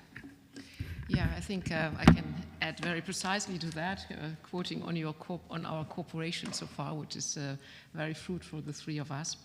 I'd like to again take up the point what you were just making on private investments, because I agree it is very, very important. It's very important to get infrastructure done. It's very important to create jobs for the youth and other people. And I think there is really the focus on how to attract private investment, I think is really key. And I think it is key to have some de-risking approaches, as Mr. Ewald just described. The other point I'm actually quite hopeful on, because I think we feel and see that we get into a next level of partnership with a lot of African countries, is to work really on structural reforms, for example, in the energy sector, because that provides the basis for private investments. It attracts private investors. It is a structural change. It's not only about financing and volumes, but it really, really makes a difference, because as we all know, private investors are shy animals, and if we can there provide together a much more consistent and reliable approach, I think that will be key for further developments and a very clear sign for private investors that Africa is a great environment for investments and has not only to be seen from a very risky point of view, but really from a point of view that there are a lot of chances and opportunities. Mr. Niedermark? Yeah, thank you very much. Wolfgang Niedermark, representing Federation of German Industry. Listening to all these discussions, I have to admit, yes, we have been discussing that for many years already. Obviously, we need a certain Zeitenwende to recognize who is doing the job now, and that is, to my perception, also the private sector. You have been talking about the private investment. First of all, I would say investment follows trade, but perhaps we'll hear more about that later. We have been complacent in a way because there were so many low-hanging fruits elsewhere in the world. And we have been discussing as Africa, but there was no narrative, as Mr. Flassbart said, perhaps no business case that much. And that's what we are needing. And listening to Professor Sachs, I see the business case. It's health, it's electrification, it's sustainable ecosystem, it's urban infrastructure. Actually, seeing this list, I'm wondering, does nobody needs luxury cars and chemical products and machinery in Africa? No, I'm joking. It's the new business case for us as well as industry.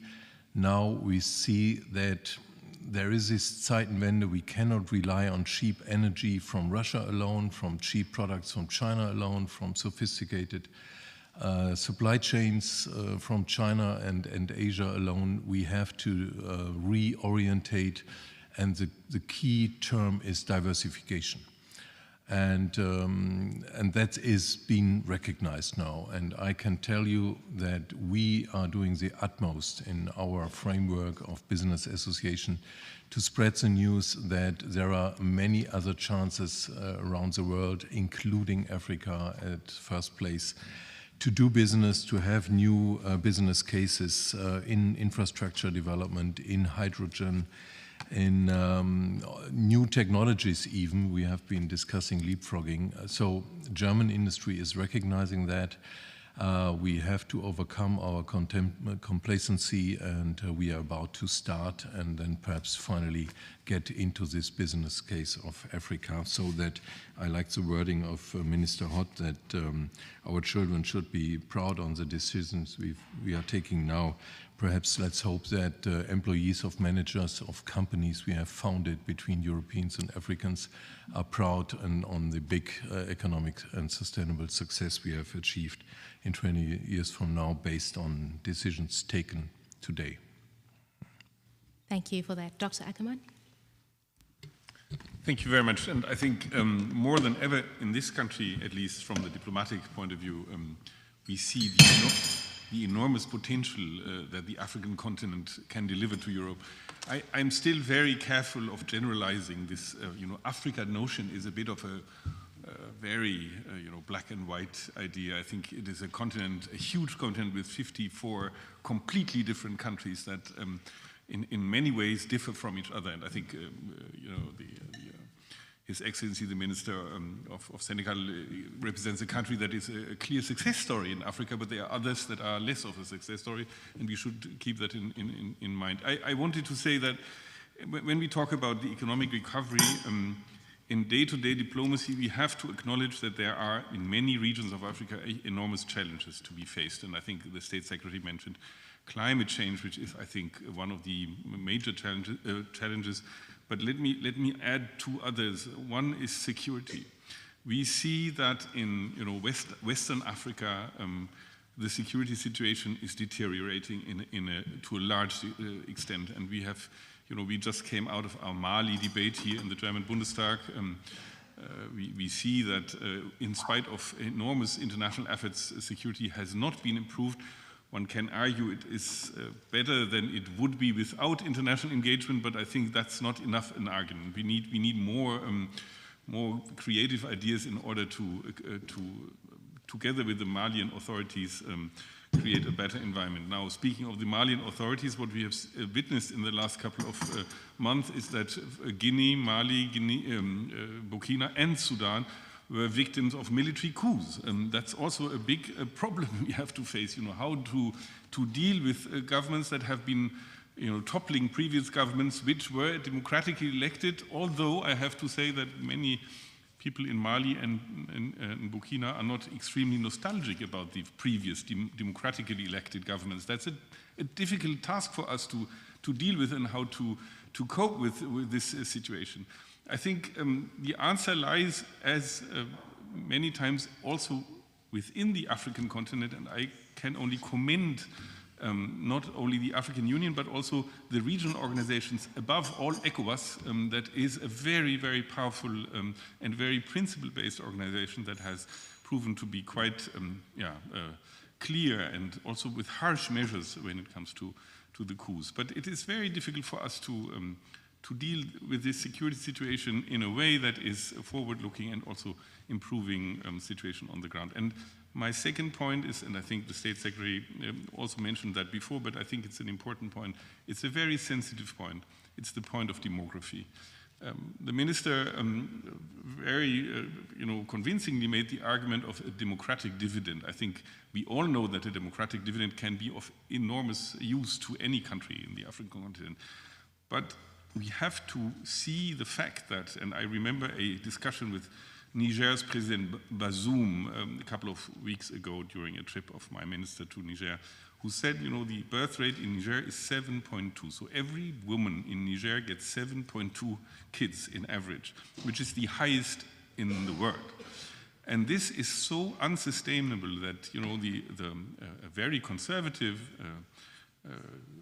social context, in this context, the president says we have to do something very quickly. We can't sustain this. And I think we have to think in all due caution, because we are ill-advised to give recommendations without being asked to give them, but we have to work together with these governments who now see that demography is a big challenge for them in order to make the demographic dividend a success for these countries and not a big problem. So I think that's one of the main tasks we have to face in the future, how to deal with demographic developments in a couple of African countries. Some are very good. Some have managed demography, but Niger, for example, is aware of the problem that it can't go on like this, and we have to try to help them as much as we can.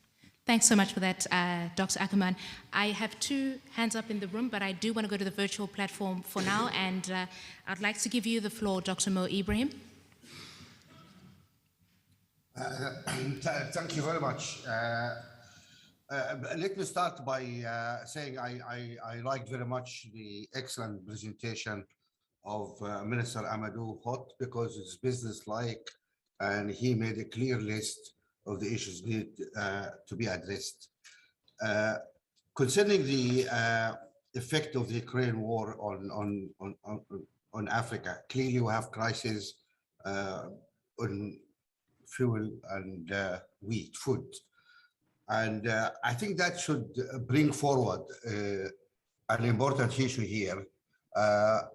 That should be an opportunity for us, actually. I mean, crises sometimes are really a good opportunity.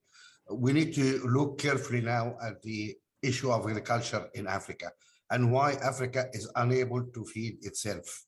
We have the largest area of arable good land which is not utilized. The agricultural model of small holding we need to look into.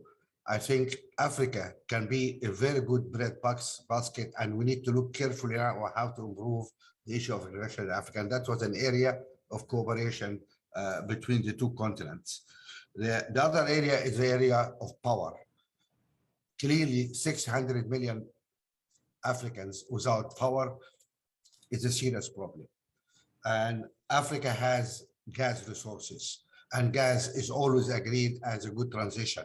And we were always shocked by the European decision not to fund gas projects in Africa. We had a big discussion about this robust one during the Africa Summit in 18th, 19th February, just 3 months ago. And I raised the issue and I said, it's just unacceptable for Europe to wallow in Russian gas and stop Africans developing their own gas. They need it for clean cooking. 600 million people without power. Those guys live in the Stone Age. Unacceptable. And then we could talk about development. What development? We had a robust discussion there. And lo and behold, I mean, 7 days later, the invasion. We had a robust discussion there. And lo and behold, I mean, 7 days later, the invasion happened in Ukraine, and now we're all scrambling where we can find some gas to replace Russian gas. Guys, Africa has gas. Please invest in Africa. It was a stupid decision which has been made. I have not seen yet any rebuke or retreat from that decision. We need a clear statement from Europe that yes, we're going to accelerate investment in gas. That's good for Africa and also good for Europe. That is a sensible thing to do. And we need clarity there. People are fudging.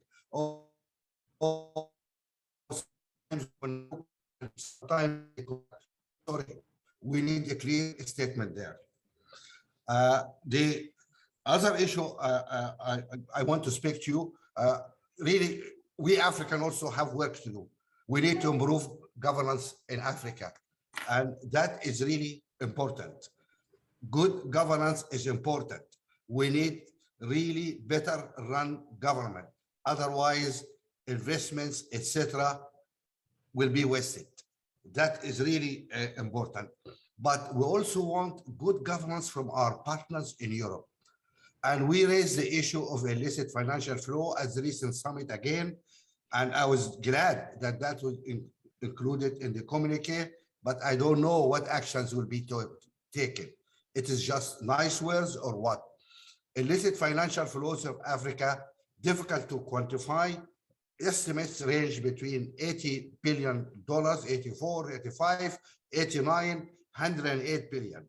If you take the average, $90 billion every year leaves Africa because of the silly and selfish action of European and African business. That needs to stop, because the total aid to Africa is $52 billion a year. So the question is, who is funding whom?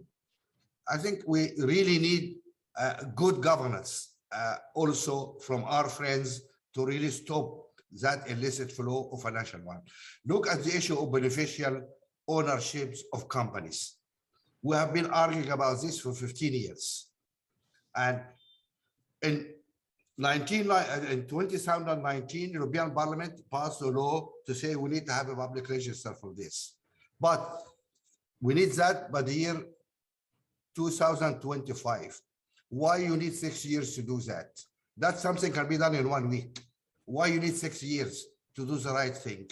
And now we're all scrambling. Who owns this mansion here? Which Russian guy have this boat here? What is, because we don't know. These are all hubris. We really ask you, our friends in Europe, also for better governance, like we're asking our own people. Thank you very much. Thank you, Dr. Nil. And we're coming to the close of this session, so I would like to encourage some brevity in our contributions. Dr. Nil-Nagel, the floor is now yours. Yeah, but that's a hard spot after this very encouraging speech. I want to make 3 points, and the first point is directly linking that. I think we have to learn to listen better to each other and also to have expectations which meet the reality, right? So that's my second point. We have a network as bilateral chambers abroad, also Sub-Saharan Africa, 8 offices together with the Ministry for Economics. We are on the ground and try to listen and connect business communities. And some of the topics which are discussed are so far away from the capabilities of the German companies and the local companies that we have to clearly distinguish private investment from government investment. I think that's very, very important because, as my colleague said already, investment follows trade, and I'm a little bit puzzled that we not talk about the continental free trade area as an approach, because that will open a lot of gates also for African companies to conquer their neighbor market, which is extremely important and makes it much more easy to get into economics of scale and investments also with some kind of a balancing of risk. So I wouldn't want to put that forward. Not only from for the European side, so access to the European market and supporting that, but also for the African side itself. But European market is not easy to conquer. And then maybe one thing which we see as international, also international and German-based business association, I think. Maybe the times are a little bit changing, and we heard that already. When we Europeans or Germans are coming, maybe we have, I stress that point, not only to listen better, but maybe the role is also a little bit different. We will have to ask more than to demand more. I think the role is different. The Ukrainian the invasion of the Ukraine by Russia is really a turning point, and also we have to look for new allies. And therefore, and come back to my first point, we have to listen more what should be offered and what can we offer. Thank you very much for that. Professor Hornich. Thank you so much, Christine. Anna-Katharina Hornich, I'm the director of the German Development Institute, which is a research institute and think tank, so I speak from that angle. And I've heard many of you, and it goes also in the direction of Minister Hott, many of you comment on the need for investments, on the need to build the fiscal space, and our research fully suggests that too and supports it. But we also know that Aspen is currently considering to stop production of vaccines in South Africa simply because the market shaping, so to say, the environment to carry the product into the population is insufficient. And we know that diffusion of products, not just vaccines, but also in many other sectors, is a substantial challenge. So I'm wondering whether you could say a little maybe in the coming panels also about market shaping, about building the institutional environments for diffusion, and also how to bring together market-based diffusion mechanisms together with public approaches for encouraging or assuring just forms of diffusion. Thanks. Thank you for that, Professor Hornridge. And our final contribution today is going to come to us from Mr. Young. You are having the last word, but you have the least time. It's good. There's no pressure. It's good. I've heard a lot about the middle class in Africa also growing, which is an opportunity. I heard about leapfrogging. I think that there's one element that we underestimate is the fact that the innovation is actually coming from a lot of young Africans. I want to talk about the venture capital space. And I think that there is a dynamic happening also in that space. And unfortunately, I think that we underestimate the advantage of co-investment with those actors. Because there's actors that are already in the space of innovations, that are in a market who's growing. We moved from 100 million, I think that's almost 7 years ago, to 5 billion. There's more and more capital, there's more and more experience and more structures. And I think that there's an opportunity for the private sectors to actually co-invest with those actors because of the dynamic that's actually happening. So I think that when we talk about collaboration, it's very important to take in consideration the learning that some of the African investors and actors on the ecosystem have built, on which European investors, European organizations can leverage in an environment where I'm pretty sure that a lot of African investors will be happy to take the lead, to be lead investor and have European investors also following up in order to show that there is a dynamic and there is potential to create values. Thank you very much. Thank you for that very brief remark over there. That really concludes this first session that we've had where we... Her Excellency, I didn't see. This is the ambassador from Ethiopia. Yes, ma'am. Thank you so much for giving me a chance. First, I would like to thank the organizers. It's a very important point, but I don't want to waste your time talking about the details because most of you have raised very important issues, important points. But as Dr. Ackerman mentioned, I would like to stress that we always say Africa is like this, Africa is like that, Africa is like this. This conclusion of taking Africa as one always give us sometimes wrong conclusion. But we have to admit Africa is one because we have a lot of similarities, a lot of concerns on all issues.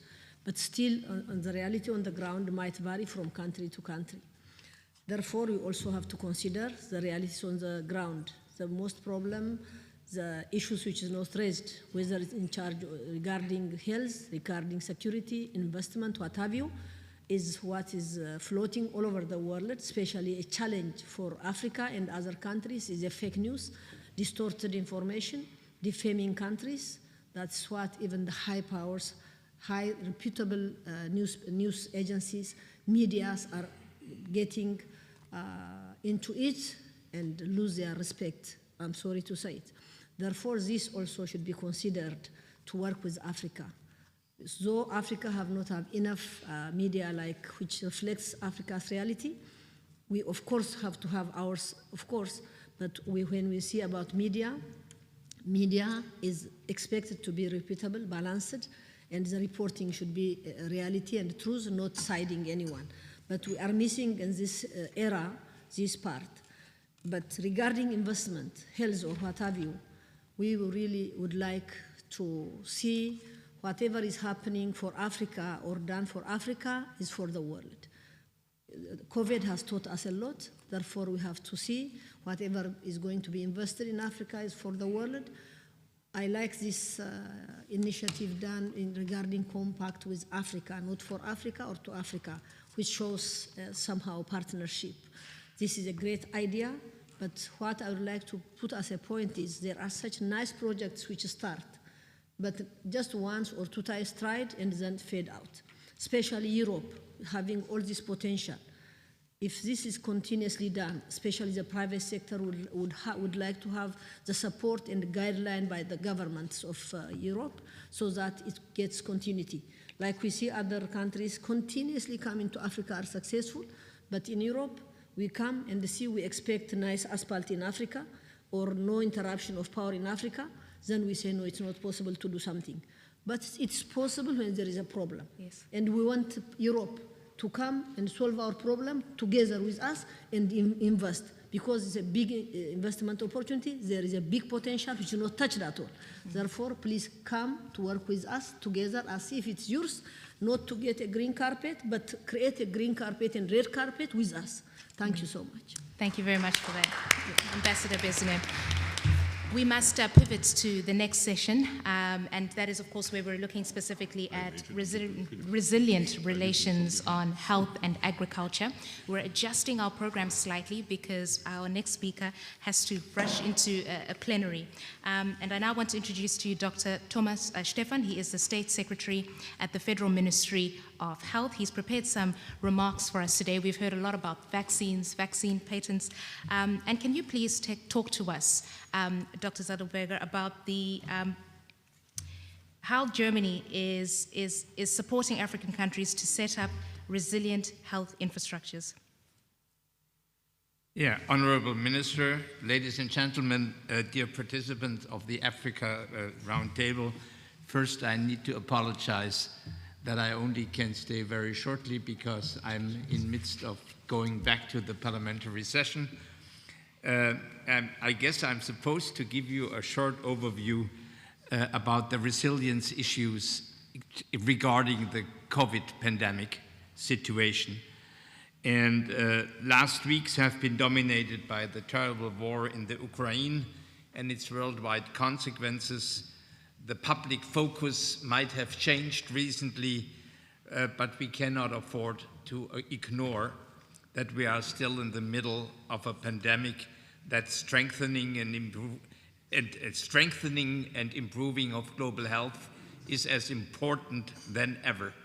And if we look at China, we see how dangerously this virus is now really infecting the whole country, its economy, its infrastructure, its population.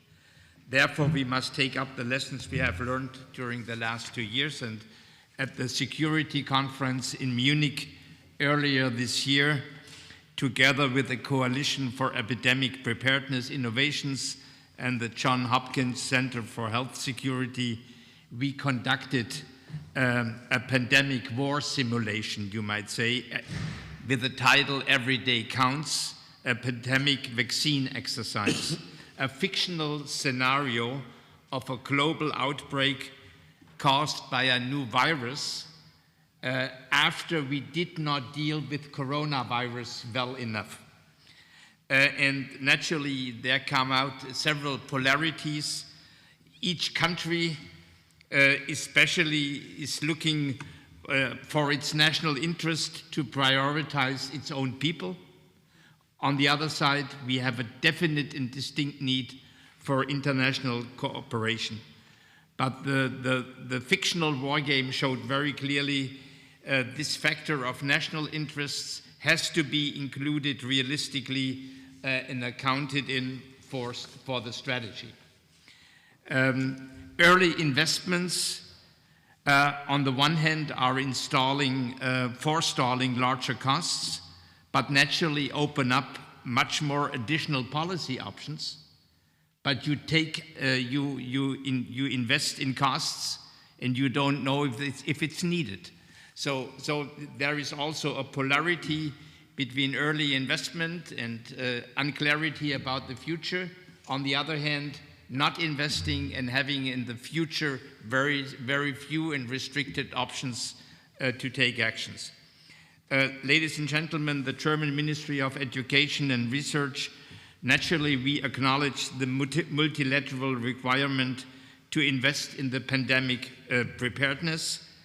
That's why we are a strong supporter of initiatives like the Coalition for Epidemic Preparedness Innovation, CEPI. CEPI was launched in 2017 in the wake of the West African Ebola epidemic, and Germany is a founding member and has supported its mission for safe and available vaccines since the early beginnings. As a co-founder, Germany is, with a total of 2.2 billion euro, the second largest donor, to the ACTA, to the Access to COVID-19 Tools Accelerator, and it announced another 1.3 billion euro for international pandemic response under ACTA and for accompanying bilateral measures. With this fair share, Germany hopefully will live up to its responsibility and leadership role in international pandemic response as G7 presidency.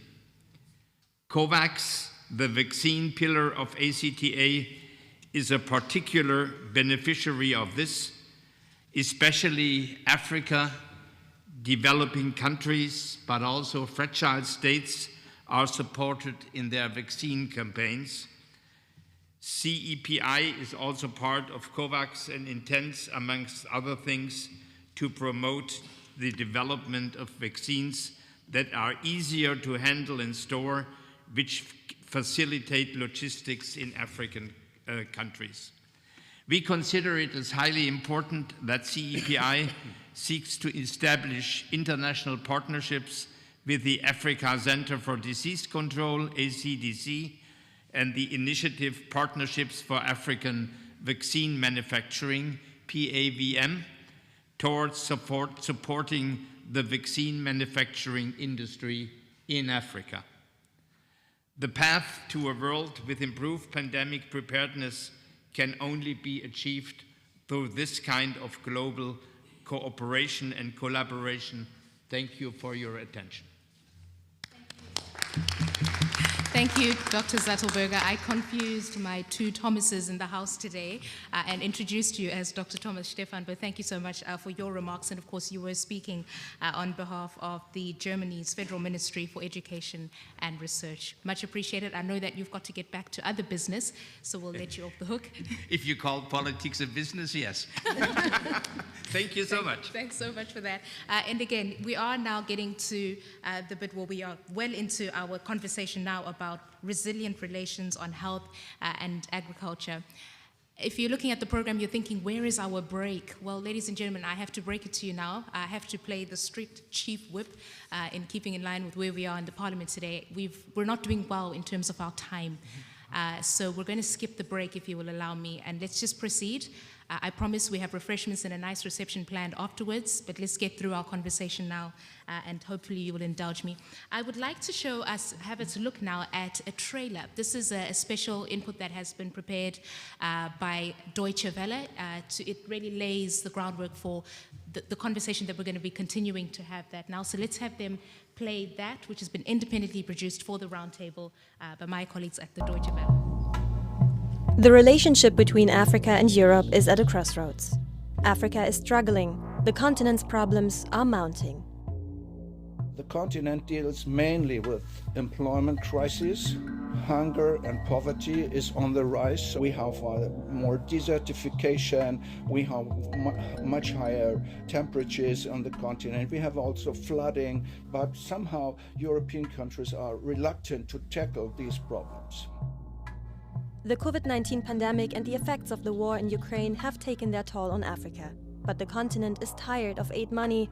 What Africans really want is for Europe to invest. We're thinking of manufacturing our vaccine. We wanted to come on board. We have automobile policy. We have Nissan and other people coming on board. We want their presence on the continent of Africa in terms of tangible investment, where jobs could be created for the citizens, where profit that will be made, the government could have its share in the form of taxation and other social responsibility activity that ought to be done to be able to support the continent. But too many issues between Europe and Africa remain unresolved. It's about human rights agenda. It's about peace and security. For instance, in the Sahel region, where we have a lot of problems which are not solved. Then we have migration, which is also on the agenda. Europe fears much more people leaving the African continent and trying to get to Europe.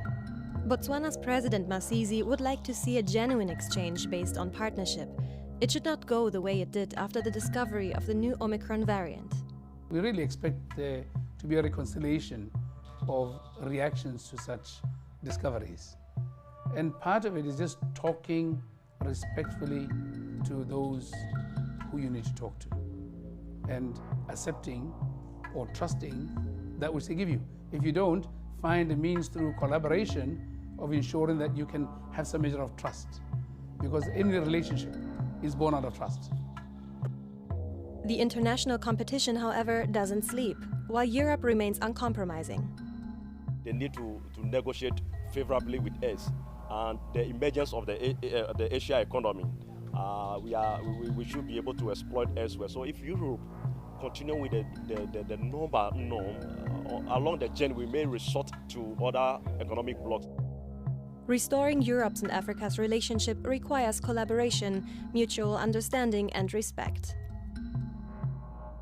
Europe should be able to consider all these dynamics in the broader spectrum so that they could invest in Africa going forward, and it will inure to their benefit as well.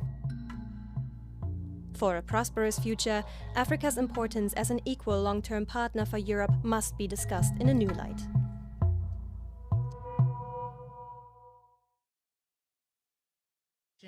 On the resilient relations of Africa's health and agriculture, I now want to introduce to you Mr. El-Haj As-Si. He is the co-chair of the Global Preparedness Monitoring Board. He is also the director of the Kofi Annan Foundation and the former director of the International Red Cross. Thank you so much for your being here today. We're looking forward to your input. Can we talk about what Africa needs from its international partners to build a more resilient food structure system, but also health system? Thank you very much. I think a lot has been said already, and of course I could not help but reflecting also on what I saw on this trailer when we talk about Africa. I think if you're looking for problems, you'll find them.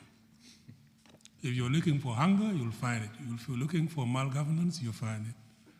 But if you look for something else, you find it too. But what I miss is the something else that we are looking for. And we cannot talk about resilience by only building on the problems. We can keep on making the case, all the time. If we talk about the COVID pandemic, it's a lot to be said. We said right from the beginning that it is a whole society issue that needs a whole society response. The world was not listening. We said right, from the beginning, and we all have been repeating the same slogans. None of us is safe until we all are. How many times did we say that? How much did we turn that into practice? When it comes, to access to, I'm not talking about vaccines, that is later on. I'm talking about protective equipments. I'm talking about this mask you wear, my brother. I'm talking about very simple medicines for opportunistic infections. We failed the communities that were in greatest need. We failed them. Now, no wonder then there is lack of trust after that. There is a lack of respect after that. And there is a kind of a disillusion in global solidarity, that we are seeing. Now, we have a lot of work to do, to go back, to where we should be. When we talk about vaccines, Africa has been last in line. When we had money to buy a vaccine, there was no vaccine to buy. When we established COVAX, then we all had hope, in COVAX. People were not procuring to COVAX. India had put, export stops, to the vaccines of the Serum Institute of India. Pfizer had to satisfy, the US first before anybody else. The European Union had made, huge, commands of vaccines, and the pharmaceutical companies could not, deliver in any part of the globe unless they fulfilled those kind of commitments. This is the reality, in which we live on. Of course, the consequences, can only be dramatic. We'll see that supply chain is disrupted. Food is not coming at the right time. Prices are hiking. Children, are getting malnourished. So we're getting more and more stunted ones, and then more stunted, children, and a stunted society. that will be having impact on their cognitive development that will in turn impact on the development of the countries. We can go on and then talking about the problems. That's not the issue. The issue is, what do we do about it? And what do we really need in order to move forward? We made so many promises in the past and we broke them. And I think it is time now that we keep our promises. That's the number one issue. So then let's make sure that we are clear about what we commit. So if we cannot commit to those, then let's change the promise and let's change it on time. And that's the reason why we sometimes go to the communities and then we say the African communities are resistant, they are vaccine hesitant, they are this and that. Because we are getting into what we call in the GPMB a cycle of panic and neglect. There is a shock, we all come in, we try to do something, and we believe that it resides, and then we disappear until the next shock comes around. We're not there before, we are not there during, and we are not there after. And unless we are that, we don't have the trust that is required. And that's what we need to do. Now, your question was, what does Africa need from the... Well, that's not the question, frankly. This is not what Africa needs from others. That is what Africa needs for itself, what our governments need for their own citizens, what the citizens demand in terms of accountability, and what kind of a global solidarity platform we are putting together, not in the situation that we're always asking, or should be asking, either the international community or Europe to come and solve the problems. That's not that.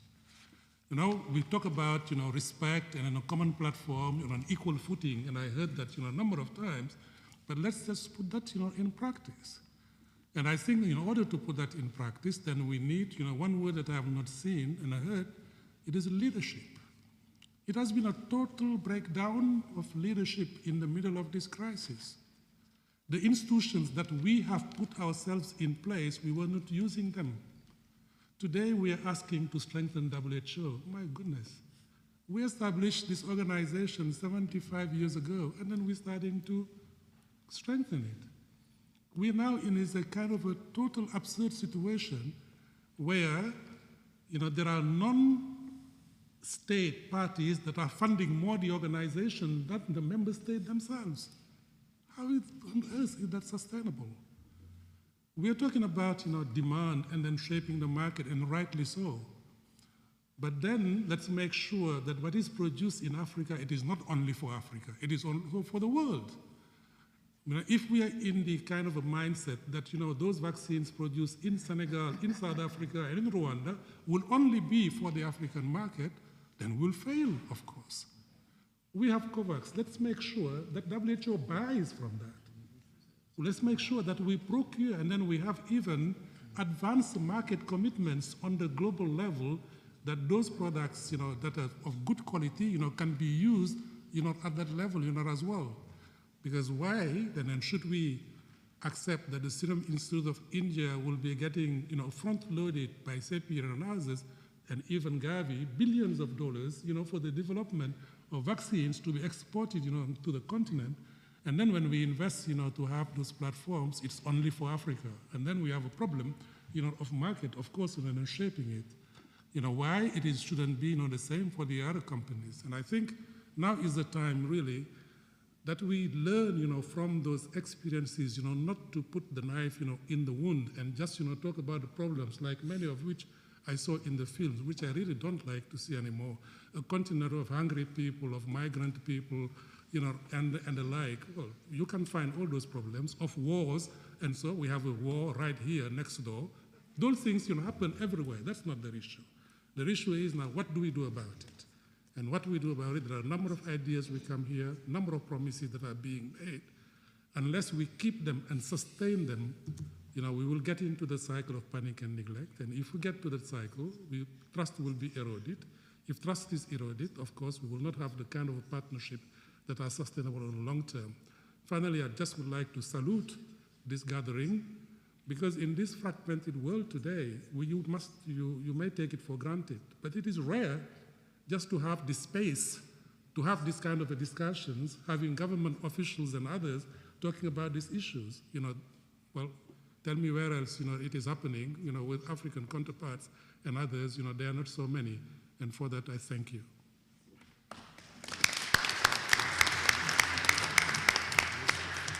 Thank you for those heartfelt remarks, and they've really provided the segue for you, Dr. Stefan, to make your remarks now. Perhaps maybe just answer to what you've heard from Mr. C there.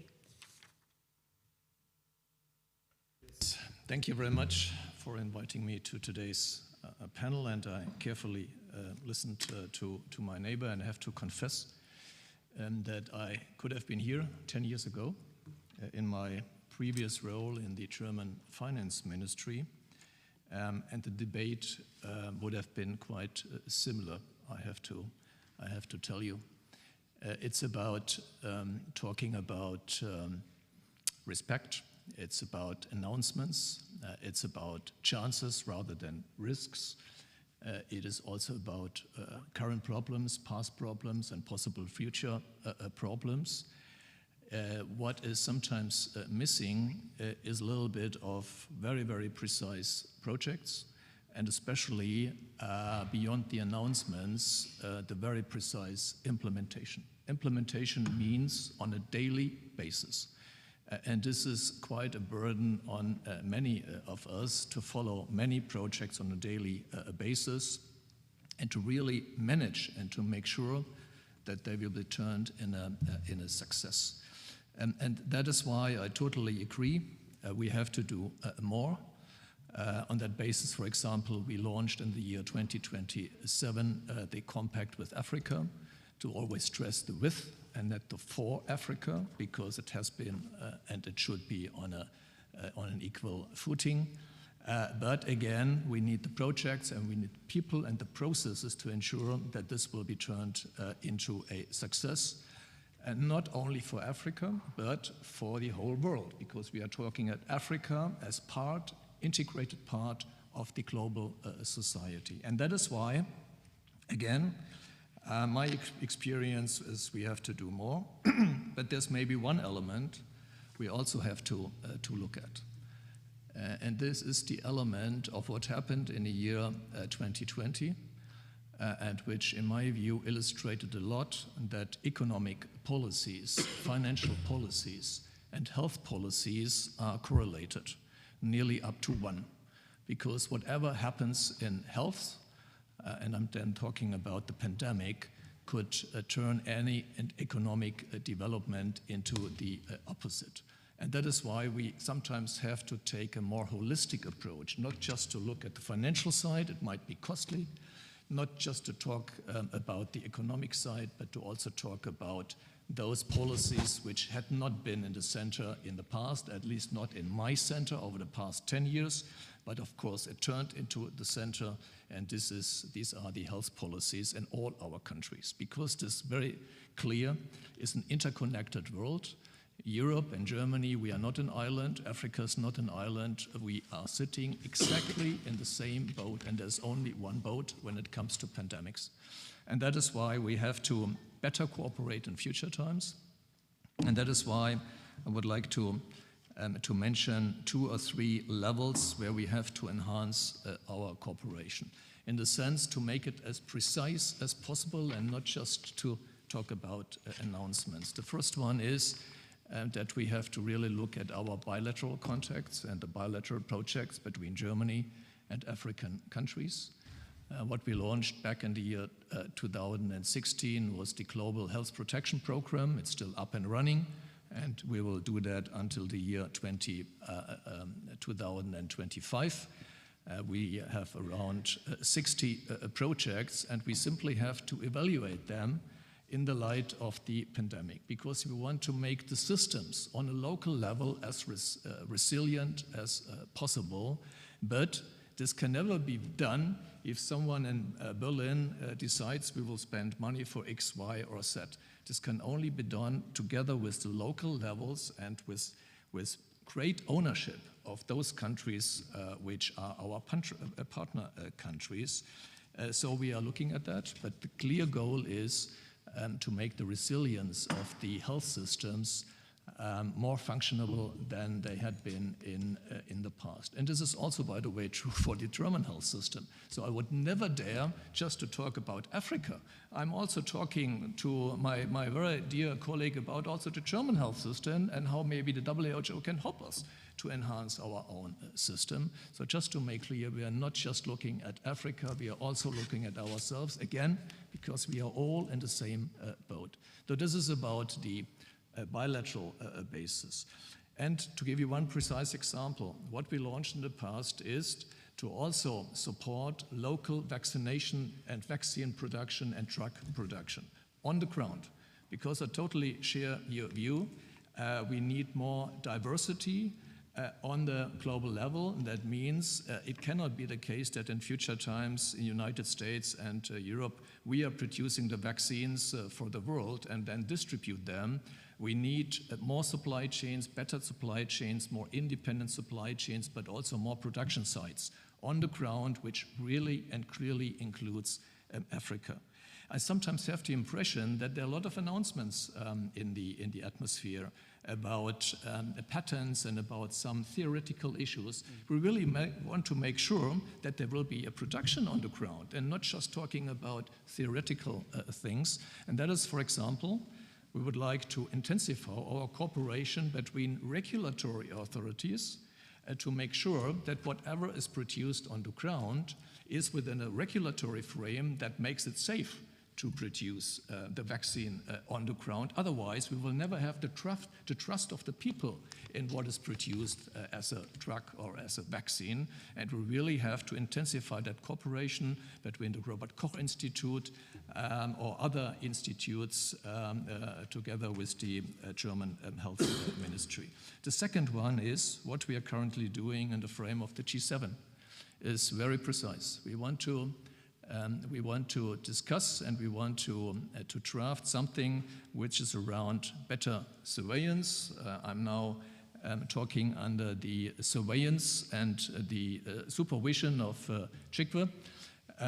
But surveillance and early detection systems and early warning systems before there is an outbreak, or if there is an outbreak, to be able to react quickly is essential. You know, we cannot wait next time for maybe 3, 4, or 6 months until we react. We have to react very, very early and to do something if there is an outbreak. And by the way, again, I will not make any mistake and just talk about Africa. The next outbreak could be in Europe or somewhere else. So for us, Africa is one example, and we need you for that kind of enhancement, but we are also talking about Europe, the United States, Asia, and others, you know. So it's about surveillance, it's about better data, it's about better data sharing between public health institutes.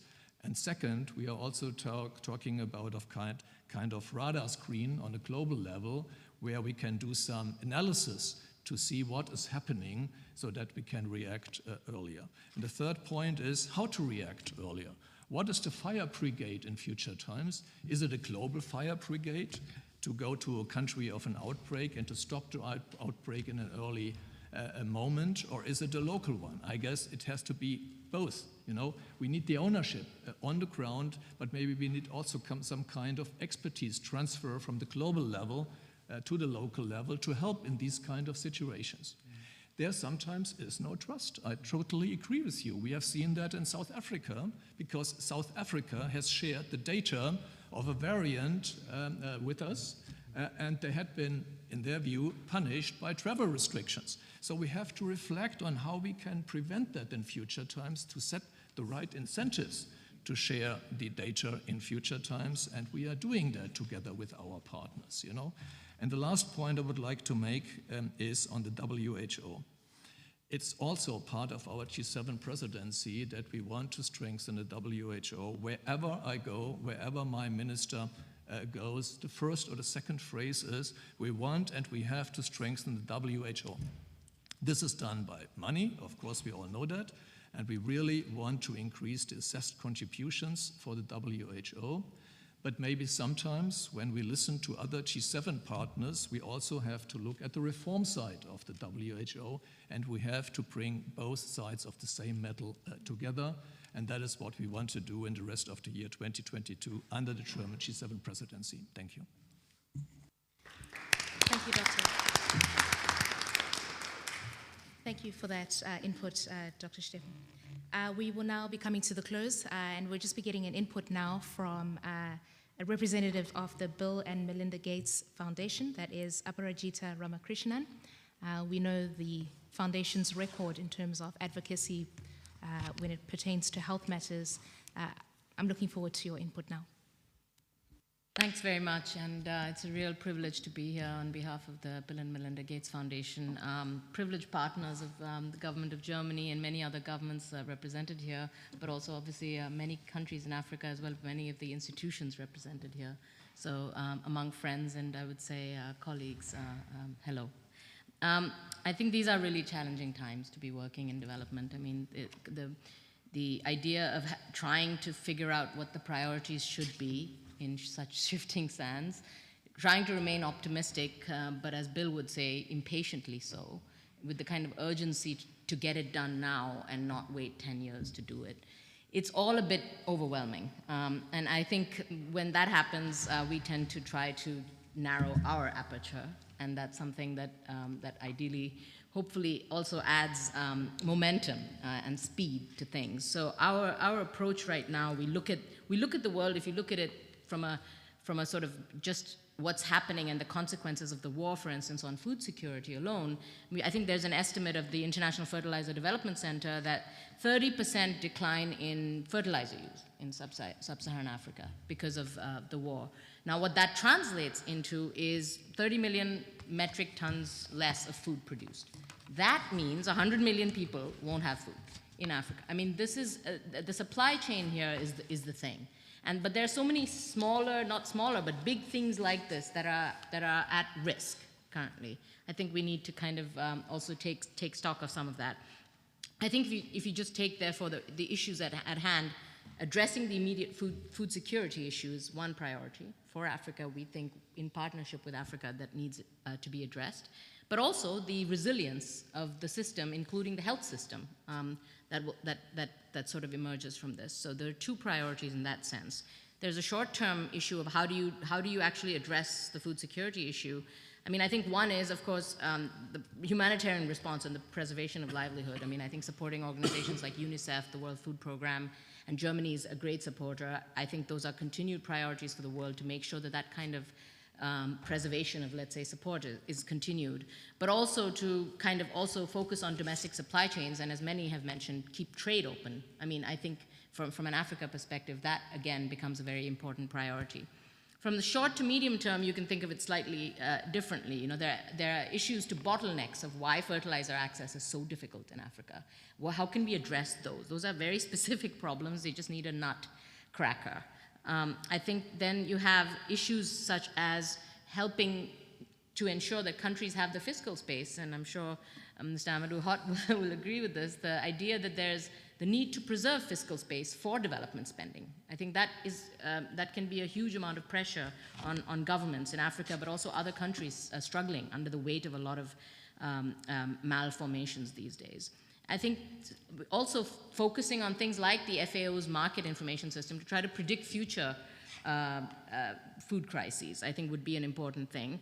And then also not just the immediate crisis, but the longer term food security issue, agricultural development writ large, as well as its link to climate adaptation, not just climate mitigation, but climate adaptation, which is a very, very important piece when it comes to smallholder farmers, especially in Africa, but also in other parts of the world. So these are some of the issues in terms of food security. But you know, we at the Gates Foundation obviously also are very focused on health, and with issues that have come up on various fronts around COVID, but also beyond COVID. I think there's a need for a lot of focus, as Professor Sachs mentioned, and I don't know how many other students of his there are here, but I'm certainly one more of his students. I think the idea of human capital investments, we can't get around them. What we need to do is try to find some way to stay focused beyond the COVID pandemic on things such as getting back to the business of tackling infectious diseases. TB is killing people in Africa. Malaria is killing people. TB, malaria, polio, basic health system and services. A child has to survive till 5 in order to grow up to be an adult who will be a consumer of European products. I think these focus on the first 5 years of life, as well as the infectious and non-infectious contributors to a child's death are super important. I think managing immunization and health systems and primary healthcare systems is super important.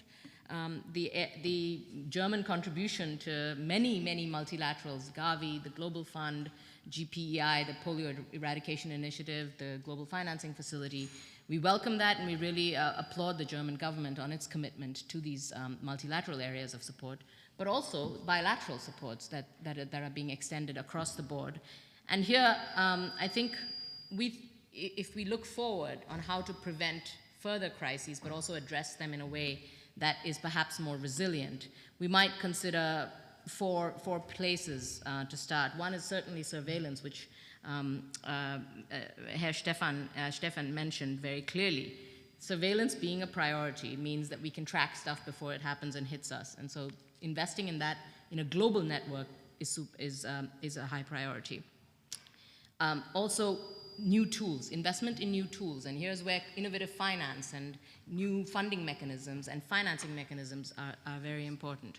I think investments in I don't know how many of you have read or heard of Bill Gates' new book, but he spends quite a bit of time on a thing called a Global Epidemic and Response and Mobilization team, a GERM team. The idea of a pandemic core that is available to actually support in-country and global response in a way that actually is effective. And then finally, making sure the financing is lined up, but the financing lined up in the right way, the grant money going where it needs to go, the non-grant financing coming across in innovative ways, whether it's through market shaping mechanisms like advanced market commitments or many other forms. So keeping the right instruments available as well as the overall financing mechanisms available is very important. I think what the bottom line would be is many billions probably need to be spent on pandemic preparedness, but that could ideally prevent the spending of trillions in the future, as we've seen great losses through this pandemic. Germany here is really leading the way through the G7, and we really commend their approach and are ready to partner. And also the development minister, Schulze's announcement about the Global Alliance on Food Security is very promising, something, again, I think getting behind it and really supporting it wholeheartedly is something that we hope to do. I think finally I would say the idea that multilateralism at the end of the day means a lot. It means a lot to us, but I think it means a lot to us. So with that, thank you very much.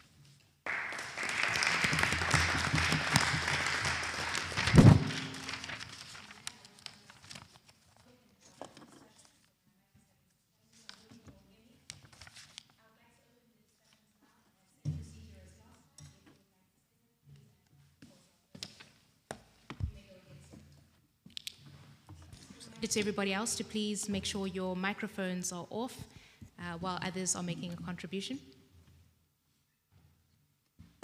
You may go ahead.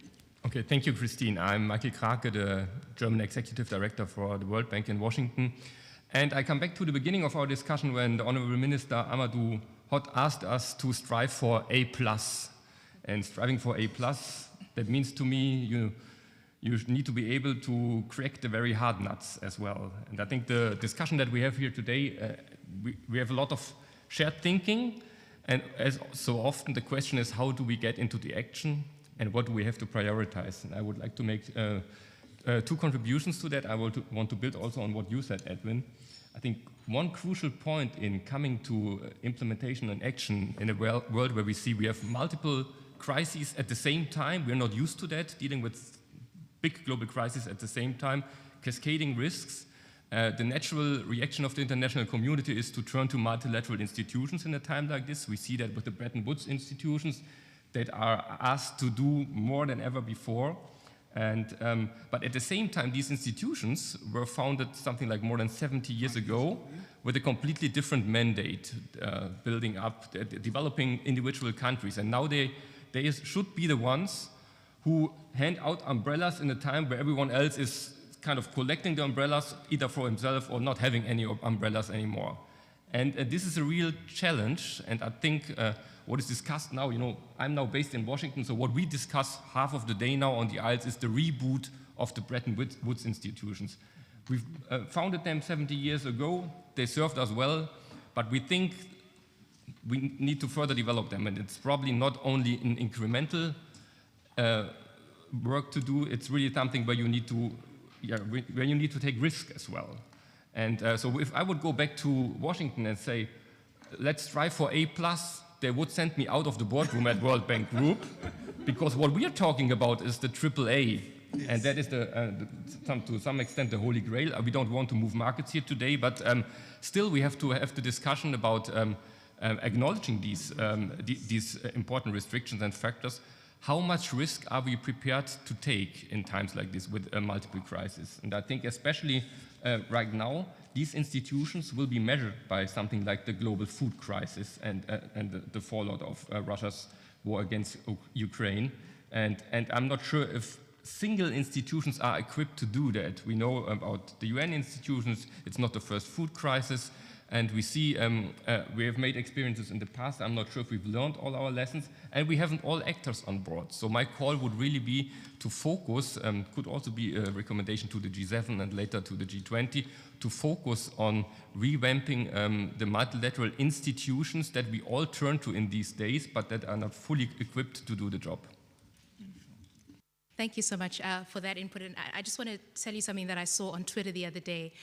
A young man from a certain African country that I won't mention, it was a joke, a TikTok joke or a prank or whatever, where he pretends to call the IMF and says, you know, we heard our government's asking for a loan. Please don't grant us this loan. We want to cancel it. Our government doesn't listen to us, but it's just the idea I'm trying to portray is the perception of these institutions, and I think that reform is really necessary. Young people are aware of what these institutions, or have an understanding of these institutions that might be flawed in terms of what they're meant to do, but there isn't the sense that these institutions help us. There is the idea that we get put into debt traps, for example, by these institutions, that they're unfair to us. So I think part of that as well is the narrative around institutions, and maybe you can take that conversation to Washington as well about just the perception. We're talking about perceptions today. But I have another input today, and I'm interested in those that are coming to us who are joining us from the health institutions. I know we've got high representatives from the WHO as well as the Africa CDC. I'm really keen to hear from you now. So perhaps, Dr. Chike, if I can just put you on the spot right now. Thank you very much. My name is Chikwe Ihekwazo. I lead the WHO Hub for Pandemic and Epidemic Intelligence in Berlin. Just to start from where the Honorable Minister of Health for Senegal started in shaping our conversations today, I think if we really start from the beginning with the perception that every life has equal value, a mantra of the Gates Foundation, which I buy into completely, it completely changes the nature of these conversations. And really that's what I felt in the room today. So congrats to everyone that has put that. But how to move that into action is always a little bit more complicated. I listened very carefully to Dr. Sattelberger make a very good pitch for CEPI. And I love these global organizations, CEPI, Gavi, the Global Fund, the World Bank. And they've been established and delivered a lot of good for many countries around the continent. But what I don't think any of them have done enough of is leverage the incredible resources they have to support the development of capacity industry for the goods that they are producing and they are financing on the continent and the rest of the world. This has only come to fore now with the COVID pandemic, but you can think about the HIV epidemic. Over 99% of all the diagnostic test kits used for HIV supported by PEPFAR, the Global Fund, are still produced in the global north. And so there have been many opportunities to not only see Africa as a recipient nation or a set of nations, but also to use the leverage that European countries are investing in these global institutions to insist that they also develop the markets, the research institutions that are funding these developments in the global south. And that will then move us from seeing people born on one continent as just recipients, while the development, the part of the funds that go to the development, the industry, doesn't touch the continent. So that might be one immediate opportunity to invest in. And then we spoke about narratives a lot, and my brother, big brother Elhaj, really focused on it. And out of this pandemic, there have been many great narratives coming out of it. Tajuddin, who will speak next, works for the Africa CDC, and really demonstrated how a continent came together post-Ebola, built up a regional center for disease control that has now emerged and is growing in confidence and competence in supporting member states to deal with these epidemics. And if we focus on those stories, we will frame these discussions completely differently. And how they affect all of us is because Africa CDC is actually a collection of national public health institutes who have been trying very hard to work together over many years. And the relationship between the Robert Koch Institute, the National Public Health Agency of Germany, and many other national public health agencies in Africa, including the Nigeria CDC, which I led for 6 years, those stories are never told because these are civil servants trying to work together under the radar. They don't have big communications teams. You don't hear these narratives being told. So I think under the radar, public servants are trying very much to transform their continent. They need a little bit of trust in the institutions they're building.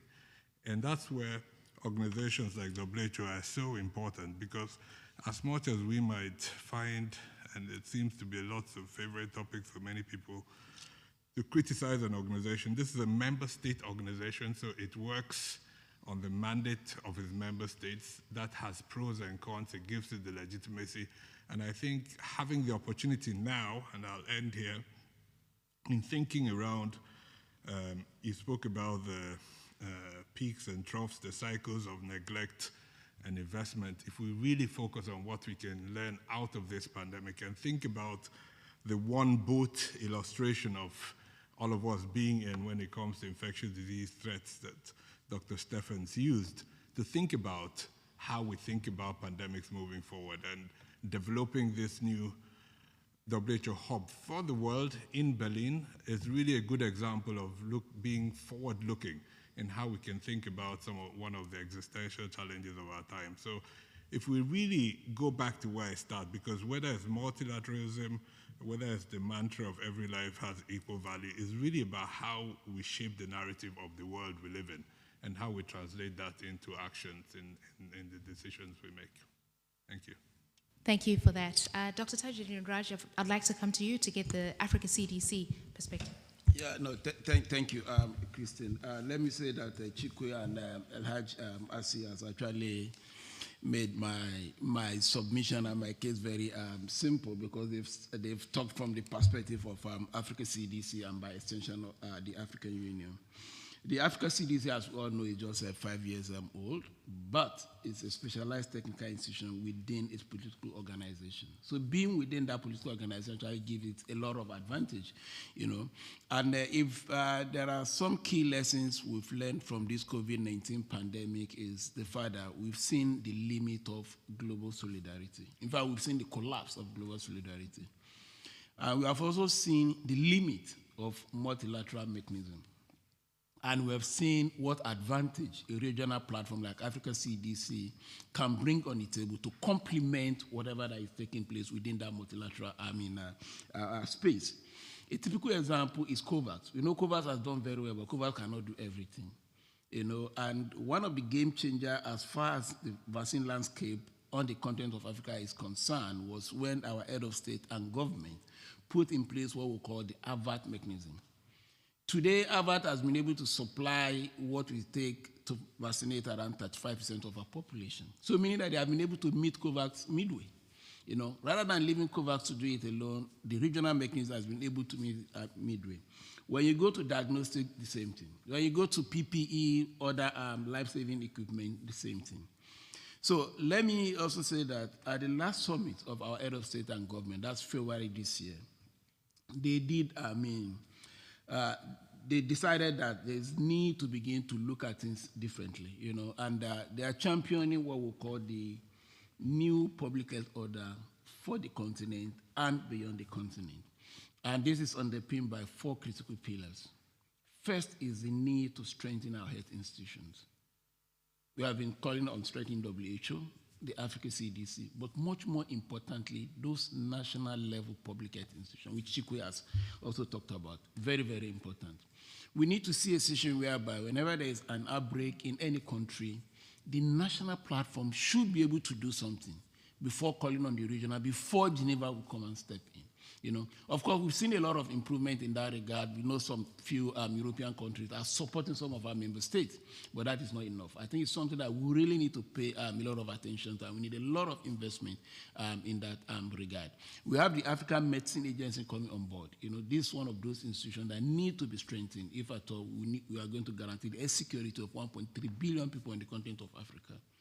The second pillar of the new public health order is looking at workforce development. Today, the COVID-19 pandemic has clearly demonstrated that there's a huge gap in that space as far as Africa is concerned. You know, so we need a lot of investment, and we need all the partners, you know, to rally around the continent of Africa and see what can we do, you know, innovatively. What do you need to do differently to scale up that workforce capacity on the continent? The third bit of it is the local manufacturing capacity, which we have all talked about today. Local manufacturing capacity for vaccines, for therapeutic, for diagnosis. But that is not enough, you know, because if you strengthen local manufacturing capacity and there is nobody buying that product, of course they fold up. Just like what is happening to Aspen Pharmaceutical in South Africa. Today, they are one of the main producers of Johnson & Johnson, but nobody is placing an order there. You know, so how do we ensure that those, platforms, those big players like Gavi, like UNICEF, like UNOPS, you know, what do they need to do to support this local manufacturing agenda of the continent, so that at the end of the day, it's not just about building the local manufacturing capacity, but incentivizing so that there will be a lot of investors who are interested in that and putting in their money. The last but not the least, as part of the new public health order, actually key into what we are doing here today. Partnerships. But the partnership that seeks to decolonize global health. Partnership that is action-oriented. Partnership that is respectful. Partnership that will allow our member states to take the lead and be in the driving seat. You know, so this is what Africa CDC, you know, through our, this is what our head of state and government, through the African Union and Africa CDC is calling for. And this is the only way we can guarantee the air security of 1.3 billion people. So let me end by a quote from my chairperson, Musa Faki Mahamat, at the meeting with the US Secretary of State. He made it very clear to Secretary Blinken that we cannot continue to import vaccines, diagnosis, and therapeutics for 1.3 billion people. There is need for a deliberate attempt to build that local manufacturing capacity. Thank you. I submit. Thank you for that, Dr. Raji. Thank you so much. And right next to you, Ms. Hoven. Thank you, Christine. I would like to raise one specific point. My name is Inge Tof, and I'm a member of the management board of GIZ. And the point has been mentioned here and there in previous interventions, but I think this is actually a factor, a point that can bring huge potential to development, to economic development, to social development in many places, among them Africa. And this is actually the issue of gender equality.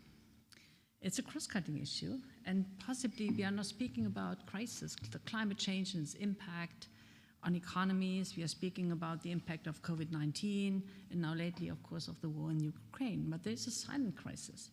And COVID-19 had a huge impact on women and girls. But if we actually empower women, bring them back to the core of societies, give them a chance to participate in each and every sector more forcefully, and provide them with support that they require, for instance, through systems in health. This is what you mentioned just recently, reproductive health systems. I think this is an additional factor that we could explore more forcefully. And as we are about in these discussion rounds to raise points that could be further included into suggestions to the G7. I wanted to make a strong plea that we give sufficient importance to the gender issue in all sectors. Thank you. I think they're the feminist development policy here in Germany. Minister Hott. Thank you very much. Very good points have been made by the various participants. One of the major challenges I think we have is how to make the international community from everywhere, in normal times, act and be bold on all the issues that we are facing as if we were in crisis, because we've seen what the humanity were able to do during this crisis, from innovation to mobilizing resources, the vaccine in 9 months, mobilizing $20 trillion to support G20 countries, $20 trillion like this because of the crisis. How can we even use 5% of that, or have the boldness for even 2% of that or 3% of that to address some of the major challenges that we have in Africa, knowing that we also in Africa, we made bold moves. If you look at in Senegal, during the COVID period, President Macky Sall decided that we need to produce the vaccine locally, even before the Africa CDC suggested that Senegal could be a hub. We build on what we have, which is Institut Pasteur of Dakar, that has been producing vaccines for the last 70 years.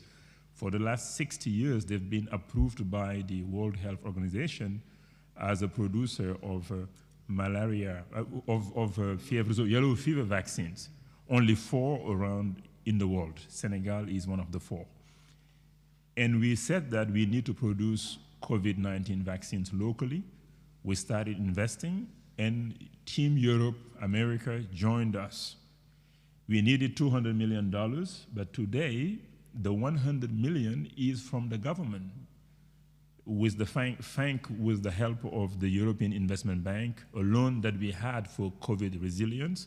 We converted it into a loan to help Institut Pasteur build a platform for COVID, but for future disease as well, including current disease like tuberculosis, malaria, how to use the mRNA technology with BioNTech to produce those vaccines locally. And that has been bold, and the project is nearly completed. In June, we'll start to produce fill and finish for COVID vaccine, and later on for the other vaccines. And because of crisis, we made that decision, made that investment without waiting. El Haj was saying that Africa shouldn't just wait for others, what we are doing ourselves as well. And these are major initiatives and investments that the government has been doing. The multilateral development banks, the IMF, they were so fast, we've never seen that. Why they are not that fast in normal time? IMF in 3 weeks mobilized billions of dollars. World Bank, the same, African Development Bank. The German government was very supportive in terms of budget support. That was unbelievable. It was fast, disbursed fast. The European Union also fast, disbursed fast. But in normal times, people get to just normal ways of doing things. And normal ways takes months, sometimes takes years before you disburse. And we lose the impact. If you approve a loan or a grant and you don't disburse for 2 years, 3 years, you miss the boat. And we see that often. Financing approved, but 1 year, 2 years, you can't disburse. So many processes, procedures, and then you miss the boat. The challenge is there. So how can we act in normal times, 10% of what we do or 5% of what we do during crisis? Thank you very much. Thank you for that, Minister. I mean, we've seen it as well in response to the war in Ukraine, you know, the new commitments to defense budgets, for example.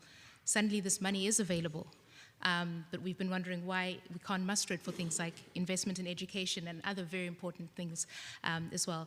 Mr. Schaefer, you're in the House. You will soon be taking over as the Chief Executive Officer of the world's biggest car maker. No pressure there, but I'm listening to your contribution now. My heart's still in Africa, don't worry. Yeah, hello everybody. I think mobilization and growth needs mobility. And one of the fundamental points that we didn't touch on today is actually mobility, getting people and goods from A to B. And it's one of the biggest hindrance in Africa that we see is that we cannot connect supply with demand, and specifically not cross-border. We have all sorts of obstacles that prevent us from growth. And I think everybody coming along saying, why are we not investing a huge factory here or there? Every country is like saying, yeah, we should do that. It's not possible, there's no demand. But demand would come if we would collaborate. I think the key lies in collaboration, getting a couple of countries together, ideally, of course, Pan-African, but at least a couple of countries to say, we share this, we put our demand together, we share the joy and the pain. So it can be done, and I like the input today. Thank you for sharing that. Thank you for that. And I'd like to come to you now, Ms. Schmidt. Yes, Nina Schmidt, I'm the CEO of the International Siemens Foundation, and I would like to come back to one of the earlier comments to give some concrete examples of maybe also some of the challenges and opportunities when it comes to investment, and here specifically to social impact investing. Because we work at the foundation with local actors, with local startups, social enterprises, primarily focusing on access to essential services. And I think we talked a lot about access to essential services today, whether it comes to the right to education, access to education, or access to health. But we find what is actually an opportunity is to work with these local actors, because they know best what is needed in their communities, in their regions, and in their countries. They are accepted by the community, and it is really a sustainable way of implementing the way they work. However, the challenge is that this quite often is not a very good business case. So it takes a really, really long time for a social enterprise, specifically if it's starting from early stage all the way to the growth stage, to really be sustainable and be self-sufficient. So this is one of the big challenges that I see also discussing here today, that if we talk about investment in essential services, and if we talk here specifically about social enterprises, it takes a lot of time, it takes a lot of breath. So I just wanted to share that with you as an alternative way of social impact investing. Thank you.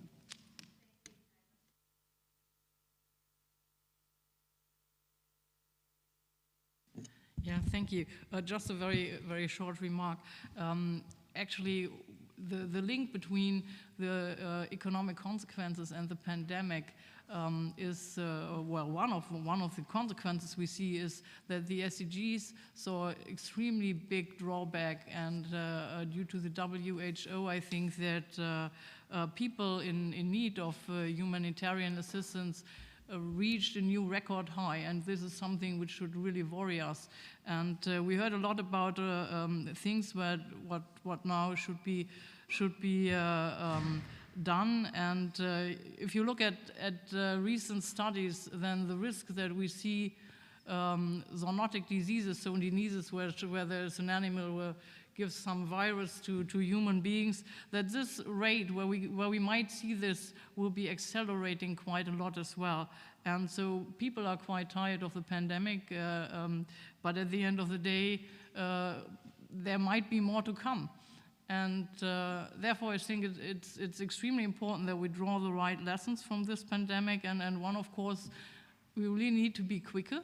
I think this is obvious. Lots of things, my colleagues said, and I think one of the things is that collaboration in the multinational institutions, maybe that is a no-brainer, but you cannot stress that enough. And we're very, very happy that Chikwe, as a boss of the WHO hub, which is established in Berlin, is here and is working together with all partners that we look at better data. And I think one thing which we really have to think very hard is that we have to make the case for prevention as well. What, of course, is extremely important and extremely difficult, because it's always difficult to get the money raised for an issue which didn't happen so far. So money spent before the crisis hit. But I think this is one thing we really have to think very hard, and therefore we need to we need to make the case to all and everybody, governments, civil society, and so on, to really give an incentive to share all data, to work together and collaborate to get the best ideas together to really make the world a more resilient place. Thank you. Thank you for that. And our final input here will come from Ms. Leibach. Yeah, thank you very much. I wanted to take up on the issue you brought up, Minister Hott, and that is why we're working better and obviously more efficient in crisis and not in normal mood. And I think we all know that, at least we do from our institution, when we all went into lockdown, and we would have never thought that we can work and run the institution with just everybody working from home. And if we ever had wanted to achieve that, it would have taken us months and years to come up with a system and a program and whatever. But in the end, we did it in a week, and it worked. Yeah. So you wonder what it is, what humans and institutions and governments brings not to be able to translate that in normal mood. But I think it is a lot about focus. It is about priorities. Yeah, and it's sometimes to get, in some ways, I would say probably more realistic. And I sometimes wonder if we are in development assistance, development finance, overburdening what we want to achieve. I think if we sometimes really would be more realistic in what is really able to get there, when we're talking about standards, and not to be understood wrongly, but I really think it is very important to have good standards in terms of environmental and social affairs. But I think we're sometimes overburdening that, and that makes processes very slow, very, very long. And I think if we really want to make improvements, get faster, get more focused, I think we should talk about that as well. And I'm kind of was very glad today that we didn't talk about finance volumes, because I think it is not so much about volumes. I mean, I'm from a finance institution, so that's our business. But in the end, it is not about it. In the end, it is about it, how we structure it, how we run it, and how we implement it. And I think it would be much more worthwhile to discuss that more in depth. Thank you for that. Ladies and gentlemen, we are now getting to the point where we're drawing to a close. Just a few more remarks, basically very short and sweet. We are getting the way forward. Mr. Mo Ibrahim is going to be giving us that, as well as Dr. Obia Gali Ezekwesili, who I'm hoping can just turn on her video so we can see her. It's been a long session. We didn't have a break, Dr. Ibrahim, so let's prioritize brevity as we draw to a close. Thank you very much. Very quickly, going forward, I think there are a few things really need to be addressed. The first thing is we need really to look at the evolution of these very valuable global institutions we have. The United Nations, the African, the IMF, and the World Bank. Everybody agrees that they are really became long in the teeth, and they are not really fit for purpose now. We need to look at governments and mission of these three institutions. And we keep kicking the can. The World Bank and the IMF are really constrained. They are not able to step up to deal with the urgent issues we are facing, and it's time to look at reform of all these institutions. That's important at the global level. For our purpose here, I think we need to continue this wonderful dialogue, and I really thank Dr. Ham for convening this table. I really believe in that. And we have founded 3 years ago this Africa Europe Foundation, which really work with both sides, the African Union, the European Union, and the civil society, institutions, etc., to really have a frank and honest discussion, because that's important among. That brings me to one point. This has been a wonderful discussion, but I'm not comfortable with one thing happened here today. While we, the Africans in the room, were very open, we applauded Europe when it deserved applaud, and we criticized Europe when it needed to be criticized, and I did a lot of criticism. I did not hear much of criticism from our European friends. And you think we are thin-skinned or something? I think If we are friends, we need to talk honestly and openly to each other. And since you have not done much of criticism, I'm going to do some on your behalf. In Africa, we really need now to sort out our integration. We need a better integration of African countries. We need to trade with each other. We need to break the barriers. We look at the model of the European Union, and I hope one day we have something like that. It makes sense to enhance our GDP, improve the livelihood of people. It's something straightforward to need. We need to strengthen the African Union. African Union hasn't got much delegated authority. We don't even fund, as African countries, our African Union. 95% of the operational budget of the African Union come from elsewhere, and we complain. We were complaining about China listening. Basic approach. So what we are talking about and working about, and also try to find friends for that idea, a new financial mechanism, pandemic preparedness. But if we are really closely thinking about it, not only for pandemic preparedness, but really for access to health structures and health systems.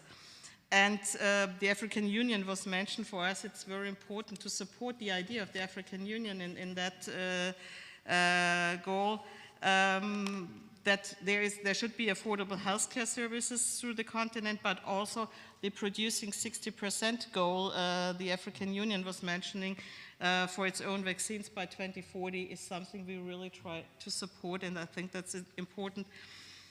There was collaboration mentioned, but I think we also need collaboration on various fields of science. That means if we talk about prevention of pandemic, we need cooperation from the field of human medicine, veterinary medicine, environmental causes of health problems. So the whole concept of One Health, the One Health approach, is something which is very crucial for us. I was pointing out that we try to support also the G7 Partnership for Infrastructure and Investment, the PII, which is really important for us to build up this health-related infrastructure and vaccine production. And my last point, because I see already having used the paper, I'm sorry. You mentioned already that Minister Schulze is very much working on this global initiative on food security, and that is something we really want to support during the next period. We started already, yes, money is not everything, but we are at the moment in a budget debate here in Germany, and I would like to say we need the money for support things like that. So, and we started already with some extra money we could arrange for supporting especially this Global Alliance for Food Security, which I think is something really worth to support on. I stop here. There is much more to say, but I will stop here. Thanks very much for that. And that's our final input for the day. Before I do my closing remarks, just maybe a round of applause to everybody, and thank you so much for your participation. And of course, to those of you who've been joining us via... Oh, hello. Oh, right. Okay. Sorry about that. I had been given a different set of notes, but oh, thank you so much. I thought you had somehow lost your connection. I'm glad that you're up. We're looking forward to your inputs, Dr. Ezekwesili. That was really quite something. I thought it was the 8th wonder of the world for technology to fail in Germany. But it's really been an interesting round table. And, you know, for brevity, I would simply say, number one, Africa needs economic growth quickly, urgently. I mean, with the fiercest urgency, as a matter of fact. And the responsibility for generating economic growth belongs to the continent. And so we need to have governments of our continent pay more attention to sound policies, build stronger institutions, make better selections of investments in the public goods and services that citizens and businesses need. That is just a responsibility that belongs to the sovereign. Germany won't solve it for us. Europe won't solve it for us. It's our problem to solve. And so I hope, hopefully, in the process of democratic consolidations across the continent, we will see more effective, more competent governments, governments that pay attention to the issues of accountability, of transparency, of good governance. That's one. The second part of it is, how about Germany? Is this going to be a constant roundtable to have a conversation around the partnership with Africa? Or are we going to design something that is more forward-looking? Forward-looking in the sense that I keep saying to European friends, none of you saw China coming 40 years ago. None of the world saw India coming 30 years ago. It just took a certain turning for that to happen. Fundamentally, I think that Africa's turning is right on the way. When you look at 3 game changers that are going to work for Africa, you must recognize that that means your businesses can't afford to be on the sidelines waiting for a perfect scenario before engaging with Africa.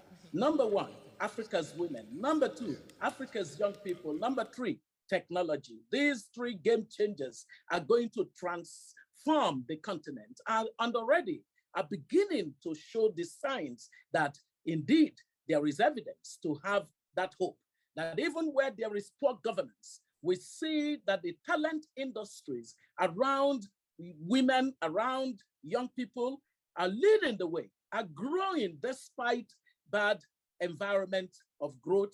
That tells you something. You cannot afford to wait. No company in Europe should be sitting on the sidelines and complaining about China. The companies in Europe should really be doing a lot of B2B.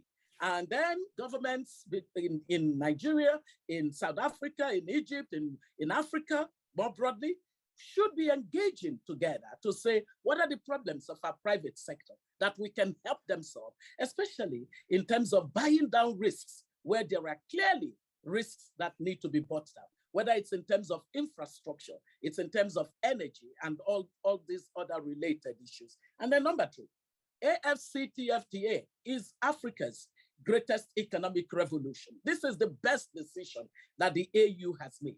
Now, it is not enough to leave it at the level of rhetorics. Political rhetorics are not going to lead to growth. There are domestic changes that are necessary, domestic reforms that are important, critical reforms across sectors that must be pushed. And these reforms are going to be done by the people in government. And so we as citizens of our continent must hold them so that AfCFTA can work for us. Think of it this way. The world, if Europe did not take a lesson from the pandemic, at least it can take a lesson of the dangers of a monopolized production center, that where we're saying that China is the factory of the world. China is the factory of the world, and we were all queuing up to get even the basics. Well, European companies need to begin to look at diversification of regions of operation. It therefore means that your nearest and proximate neighbor, the Africa, doesn't need to be begging you to think of it as a region for investment. I think that it is very clear that diversifying geopolitical risks will be very essential, whether it's in terms of gas, it's in terms of climate resilient infrastructure investment, or it's even in terms of the growing of the massive skills that a demographic Europe that is aging population should be thinking about. I believe that the relationship with Africa can actually really be one that is a win-win, but it has to be on the basis of mutuality of interest. And it has to be based on the empirical evidence that shows that Europe working with Africa as partner is so much of a big win for Europe. I thank you all for listening. Thank you for those remarks. And isn't that the perfect note to end this second sitting of the Africa Roundtable? A massive thank you to everybody. Thank you for staying the course. Thank you for the contributions that you've made to this very important dialogue. As a young person from the African continent, I'm encouraged by what I've heard today. But it's now time to put those words into action. And there are really concrete steps that have been discussed and talked about here today. Everything that we've said is going to be documented in a paper that's going to be published in a few days from now. Knowing Dr. Ham, it's days and not weeks. That paper will be coming your way. But again, it is about getting this work into progress. Africa is a young continent. I interact with these young people very often in my work as a journalist.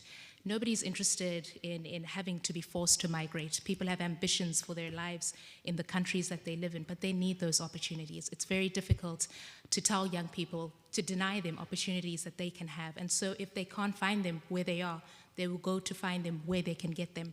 And so the message to all of you today, you have incredible titles, and thank you for allowing me to steer this conversation. You've done a lot, and you continue to do a lot in your various offices. Continue the work that you're doing, especially for the young people of the African continent. Every time that we reiterate the message about changing the narrative, it is a step forward.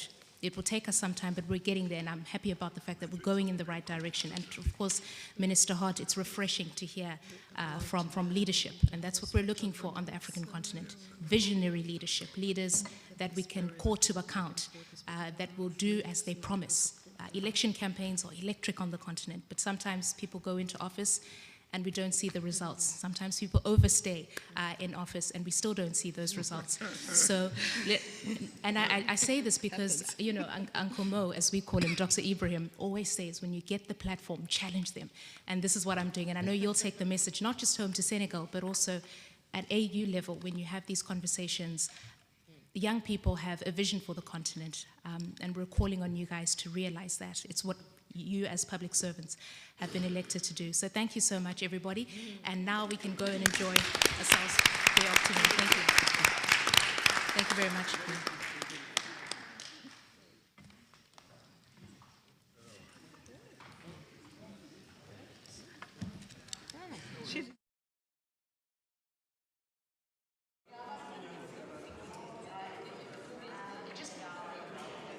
Just one moment, everybody. We just want to get a group picture from the top.